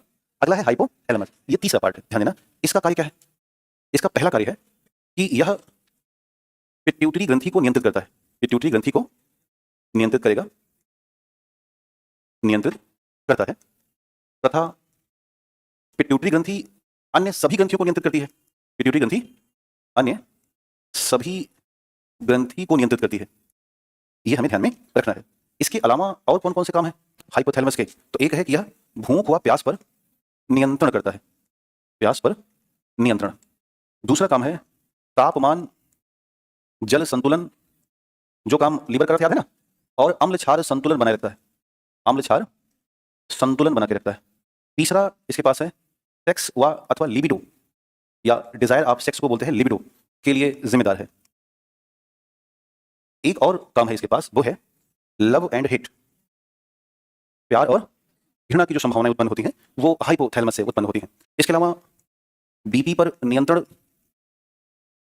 तथा बेहतर निद्रा के लिए भी रिस्पॉन्स करता है। तो इतने सारे काम हैं जो हाइपोथैलेमस के हैं। इसके बाद अगला है लिम्बिक सिस्टम। लिम्बिक सिस्टम वास्तव में इनर सेरेब्रल हेमिस्फीयर है, जो बहुत अंदर में है, यानी कि यहाँ पर है। इसके दो हिस्से हैं, एक है एमाइगडाला और एक है हिप्पोकैम्पस। तो ध्यान देना कि लिम्बिक सिस्टम में जो एमाइगडाला है, इसका काम है इमोशन, यानी कि ये भावनात्मक केंद्र कहलाता है। तो अब इमोशन दो तरह के होते हैं, एक बहुत प्यारा भरा इमोशन, एक स्ट्रेस का इमोशन, एक दुख का इमोशन। इमोशन तो हर स्तर पर है। तो बहुत ज्यादा अगर प्यार का इमोशन है, बहुत ज्यादा स्ट्रेस का इमोशन है, या बहुत ज्यादा दुख है, तो ऐसी स्थितियों में ये एक्टिव होकर के आपका सपोर्ट करता है कि हाँ मतलब इसी से होगा। अगर ये एमाइगडाला एक्टिव नहीं ना तो आप दुखी ही नहीं होगे। ऐसे सुनने कई बार ना, जब बहुत ज्यादा दुख हो जाता है तो इंसान रोता नहीं है, एकदम शांत हो जाएगा। क्यों? क्योंकि एमाइगडाला अपने स्तर से अधिक, क्षमता से अधिक स्थितियां देख लेता है। फिर वो बहुत देर बाद, एक आध दिन बाद, जब उसका नॉर्मल होगा, कॉन्शियस में आएगा, तब रोना शुरू करेगा। ऐसा होता है। वैसे ही कई बार हम सुख या बहुत खुशी होते हैं तो भी एक्सप्रेशन नहीं करते, बस अंदर अंदर खुश है, मुस्कुरा रहे हैं एकदम से, है ना। तो अब जैसे बच्चा है, देखो सोते समय क्या कर रहा है, ऐसे करता है ना। तो बेसिकली वो इसलिए नहीं मुस्कुराता, जब जितनी बार वो पार्ट करेगा, जब उसका गैस पास होगा, तब वो मुस्कुराएगा। एक ही रीजन है उसके मुस्कुराने का। लोग कहते हैं भगवान आए हैं, ना ना ना, केवल वो है क्योंकि बच्चा दूध पी रहा है ना, बहुत ज्यादा दूध से गैस बनती है। गैस क्योंकि बच्चा दिन भर दूध के चक्कर में घूम रहा है और दूध पिया, दूध पच नहीं रहा है, पचा तो पेट में दर्द होगा। तो जब मान लो उसको बच्चा डकार नहीं सकता, डकार लेने में साल भर लग जाता है, ये वाला ना। चलिए, तो अब क्या करेगा, उसका एक ही तरीका है कि उसके अनस पार्ट से ही गैस पास होगी। जब वो गैस पास होगा तो उसको अच्छा लगता है,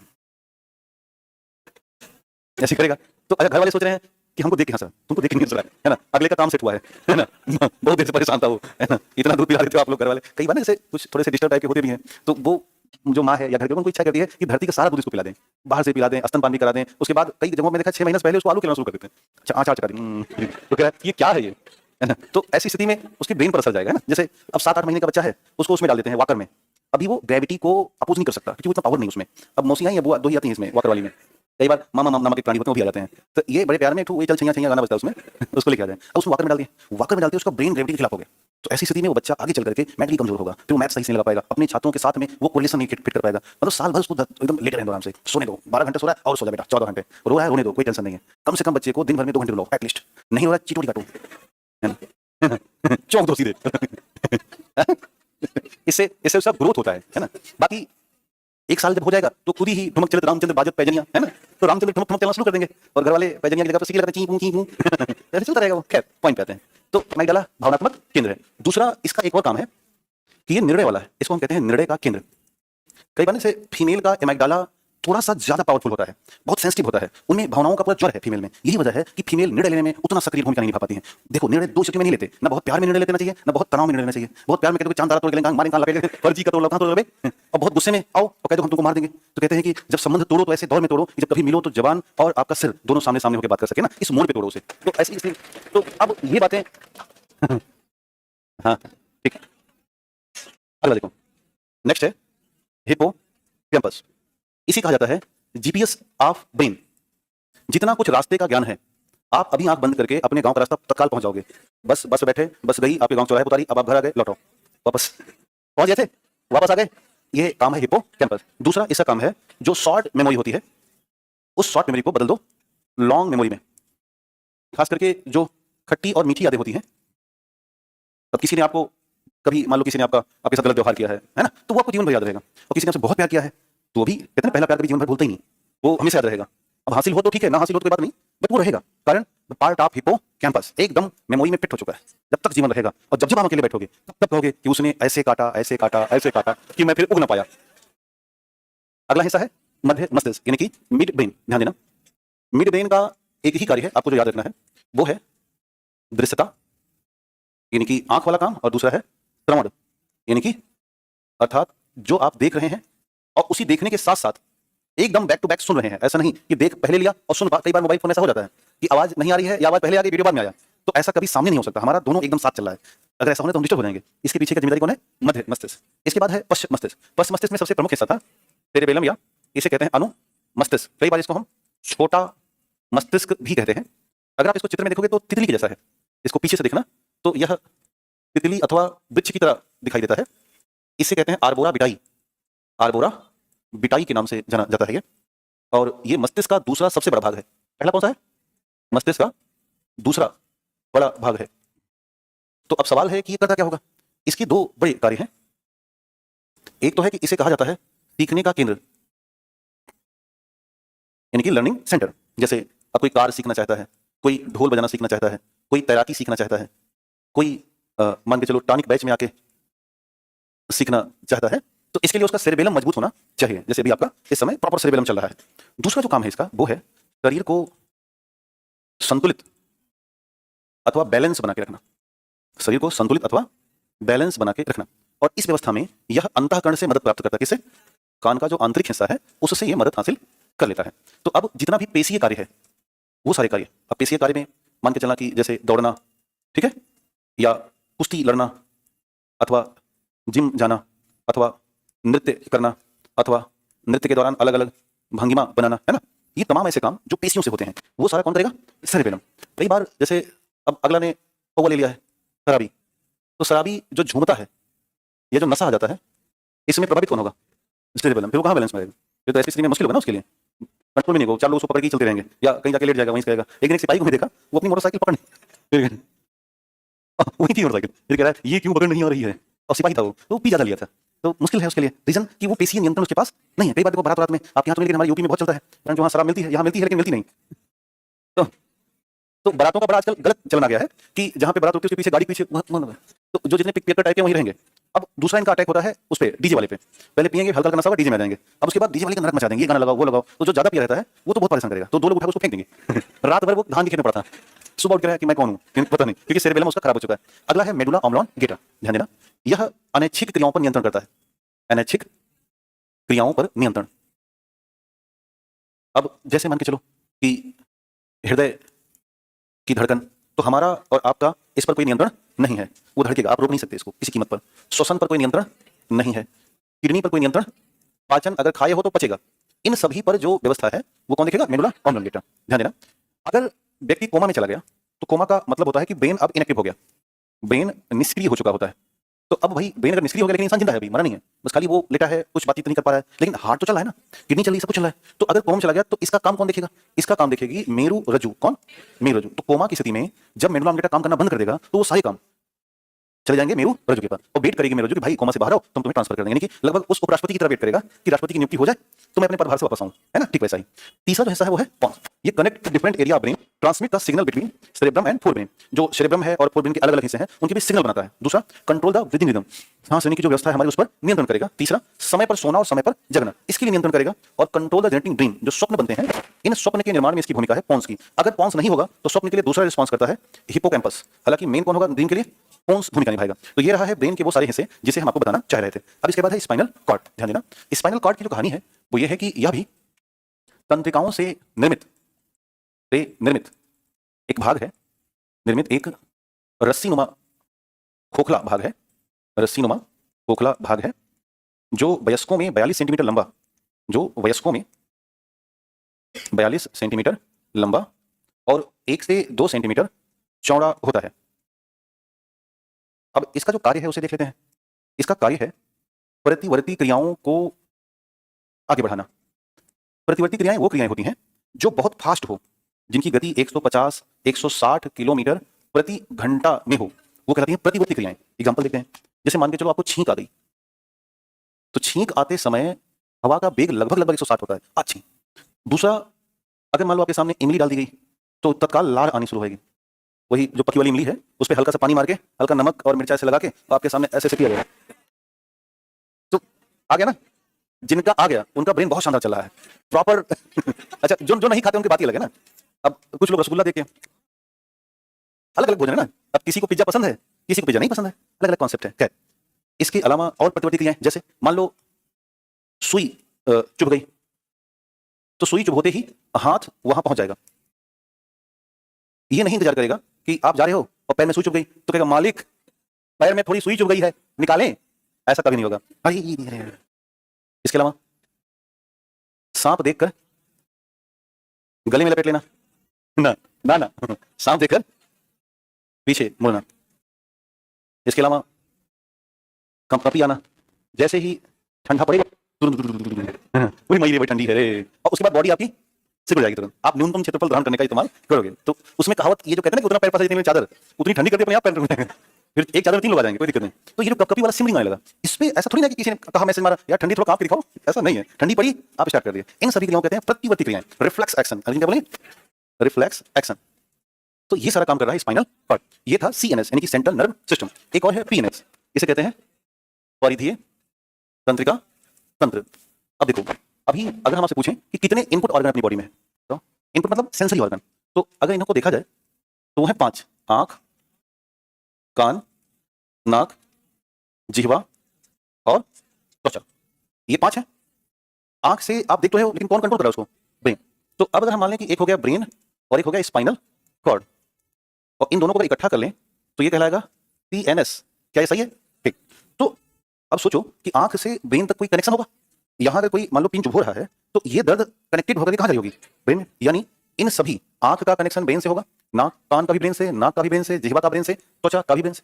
और सेम यही कहानी, आंख का कनेक्शन स्पाइन कार्ड से, कान का स्पाइन कार्ड से, नाक का भी, जिह्वा का भी और त्वचा का भी। वास्तव में जो आप कनेक्शन देख रहे हो इसी कहते हैं पेरिफेरल नर्व सिस्टम। यानी एक सिंपल सी परिभाषा कि वह तंत्रिकाएं जो इनपुट अंगों तथा सीएनएस को क्या करें?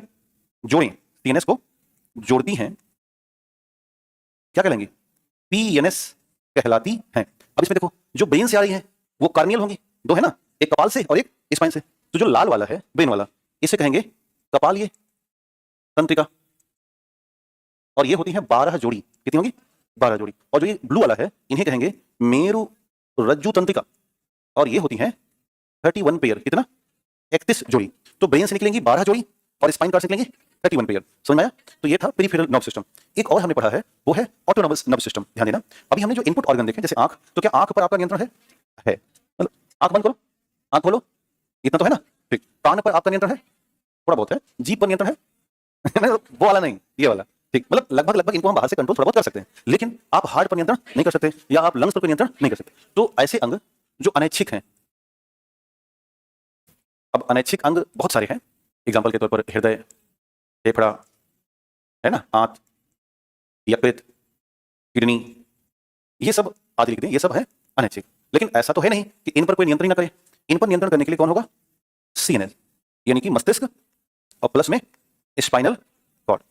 तो जब आप ये मान के चलो कि यदि हम कोई ऐसा वायर ले जो हार्ट से सीएनएस पहुंचा दे, फेफड़े से सीएनएस पहुंचा दे, हाथ से सीएनएस लेके आए, तो ये जो ये कनेक्शन आपको दिखाई दे रहा है, इसी को बोलते हैं ऑटोनॉमस नर्व सिस्टम। यानी यदि हम इसको परिभाषित करें तो ऐसे होगा कि अनैच्छिक अंगों तथा सीएनएस को आपस में मिलाने वाली, को आपस में जोड़ने वाली तंत्रिका क्या कहलाएगी? ऑटोनॉमस नर्व सिस्टम कहलाएगी। और ये दो होती हैं, एक होती है अनुकंपी और दूसरी होती है परानुकंपी, यानी कि सिंपैथेटिक और पैरा सिंपैथेटिक। यहां पर ध्यान देना, एक है सिंपैथेटिक और दूसरी है पैरा सिंपैथेटिक। पैरा मतलब परानुकंपी और ये हो गई अनुकंपी। तो अनुकंपी में एक बात याद रखिएगा, अरे भाई हम कह रहे हैं 20 लाख कमा के जाएंगे लग रहा है। तो अनुकंपी जो होती है, हमेशा ध्यान देना, इनमें हमेशा उत्तेजना होती है। अनुकंपी जब भी हम क्या करेंगे? उत्तेजना। और जो परानुकंपी होती हैं ये सामान्य बनाती हैं, सामान्य करती हैं। जैसे मान लो कि अनुकंपी का काम क्या है कि ये हार्ट रेट को बढ़ा देंगी, यानी कि हृदय गति को क्या करेंगे? तेज करेंगे। पर इसी का उल्टा जो परानुकंपी है ये हार्ट रेट को कम करके नॉर्मल कर देंगी। तो जब आप 10 मंजिला सीढ़ी चढ़े और थोड़ी देर बाद नॉर्मल, तो वास्तव में दोनों ने मिलकर काम किया, अनुकंपी और परानुकंपी। अब पता चला कि धक धक शुरू हुआ और 2 घंटा क्लास में 1 घंटा बैठ गया, तभी बंद नहीं हो रहा है। जो बंद नहीं हो रहा तो घबराहट हो जाएगी, डॉक्टर को बुलाना पड़ेगा, भैया यार बहुत देर से हार्ट धड़कन मार रहा है, समझ नहीं आ रहा है। तो इसका मतलब परानुकंपी ने सपोर्ट नहीं किया, है ना। जैसे अभी कल घटना घटी, एक हमारे मित्र हैं गाजियाबाद में, तो एसडीएम साहब हैं, वो बहुत देर से अपने कमरे में इलेक्ट्रिक हीटर लगाए थे, अभी होश हो गए इलेक्ट्रिक हीटर की वजह से। दरअसल इलेक्ट्रिक हीटर अच्छा थोड़ी ना होता है। एक तो हमने एक दिन आपको बताया कि भाई एक तो वो न जलाओ, मीठी न जलाओ। इलेक्ट्रिक हीटर हमारे शरीर का पानी खींच लेता है पूरी तरह से, और इतना पानी खींचेगा आपको पता नहीं चलेगा, पेनिट्रेट कर डालेगा और डिहाइड्रेशन से बेहोश हो सकते हैं। इसलिए कभी भी इलेक्ट्रिक हीटर चलाओ तो या तो कमरे का दरवाजा खुला रखो, या तो खिड़की खुली रखिए, या तो आप चला के 2, 5, 10 मिनट बंद कर दीजिए। क्योंकि यदि आपको इस कमरे में बैठ के ठंडी लग रही है बहुत, इसका मतलब है आप बीमार हैं, फिर डॉक्टर बुलाइए। जैसे भाई नॉर्मल कमरा बंद है तो एक भी कपड़ा, आप एक कपड़ा नॉर्मल पहन लीजिए या एक सॉल ओढ़ लीजिए, आराम से बैठिए, एक रजाई ओढ़ लीजिए। यदि इसके बावजूद भी आप एकदम आग के सामने बैठे तो ये अच्छी बात नहीं है। तो पॉइंट पे आते हैं। तो अनुकंपी काम है उत्तेजना बढ़ाना, और परानुकंपी का जैसे ये क्या करती है कि इनका काम है कि ये श्वसन का जो दर है उसे बढ़ा देंगी, और ये क्या करेगी? श्वसन के दर को कम कर देगी। ये क्या करती है कि ये गुस्सा, तनाव, चिंता, इस सबको क्या करेंगे? बढ़ा देंगे। अब आप तनाव में आ गए, पर ये बहुत अच्छी हैं, ये सुख, शांति और खुशी लेकर के आती हैं, क्योंकि ये भी तो आवश्यक है। और इसलिए कभी खुशी कभी गम, तो कभी खुशी कभी गम का सीधा मतलब है अनुकंपी और परानुकंपी। बट एक बात याद रखना, वो ये है कि इकलौता ऐसा एग्जाम्पल है कि ये डाइजेशन को कम करती हैं। कौन? हाँ, इनका काम है पाचन को कम करना, और उसके उल्टा इनका काम है पाचन को बढ़ा देना। तो बस इतना आप ध्यान देना। अगला कुछ बीमारियां हैं, इसको समझ लीजिए। अनिद्रा मतलब नींद में समस्या, इसे बोलते हैं इंसोम्निया। मिर्गी का मतलब होता है तंत्रिका आवेग का अचानक विशेष भाग में बढ़ जाना और बार बार दौड़े आना। पार्किंसंस में डोपामाइन हार्मोन कम हो जाता है, बुढ़ापे में होगा, पूरा शरीर कांपता है, ऐसे करेगा। अल्जाइमर मस्तिष्क की कोशिकाओं में क्षति होती है, खास करके टाउ प्रोटीन और एमिलाइड प्रोटीन बहुत ज्यादा बन जाता है, और अल्जाइमर जब होगा तो व्यक्ति अपनी याददाश्त खत्म करने लगता है, डाउन हो जाता है। एक और है एंसेफेलाइटिस, ये ज्यादातर वायरस का प्रभाव होता है, हालांकि बैक्टीरिया और फंगस ये भी एंसेफेलाइटिस ला सकते हैं। इसमें जो मेनिंजिस है, ये जो मेनिंजाइटिस है, वही प्रभावित होती है। सॉरी, एंसेफेलाइटिस मेनिंजाइटिस में, और मेनिंजाइटिस का मतलब है मस्तिष्क की झिल्ली का संक्रमण, और ये वायरल बैक्टीरिया और फंगस के प्रमुख कारक बनते हैं। तो ये कुछ बीमारियां नहीं है इससे, सॉरी मैं गलत बता दिया, दरअसल ये नहीं, हम बात कर रहे थे इसकी मेनिंजाइटिस। एंसेफेलाइटिस केवल किससे होगा? वायरल, और इसका मुख्य जिम्मेदार है जेई, जापानी एंसेफेलाइटिस, है ना, ये मुख्य भूमिका निभाएगा। ये जो मेनिंजाइटिस है, ये 3 से होगा, वायरस, बैक्टीरिया और फंगस। तो ये कुछ बीमारियां हैं, इतनी ही बीमारियां हैं ही जिनको आप एग्जाम में फेस करेंगे, तो इन्हें चिन्हित करना। अल्जाइमर में मेन क्या है? टाउ और अमिलाइड, और पार्किंसंस में डोपामाइन का कम हो जाना। तो यहीं पर मानव का ये तंत्रिका संपन्न हुआ। अगला टॉपिक आइज, अपने पास समय है 5:30, कितना बजा है? 5:30। तो 6 बजे दोबारा मुलाकात करते हैं ना, अपडेट कर देना।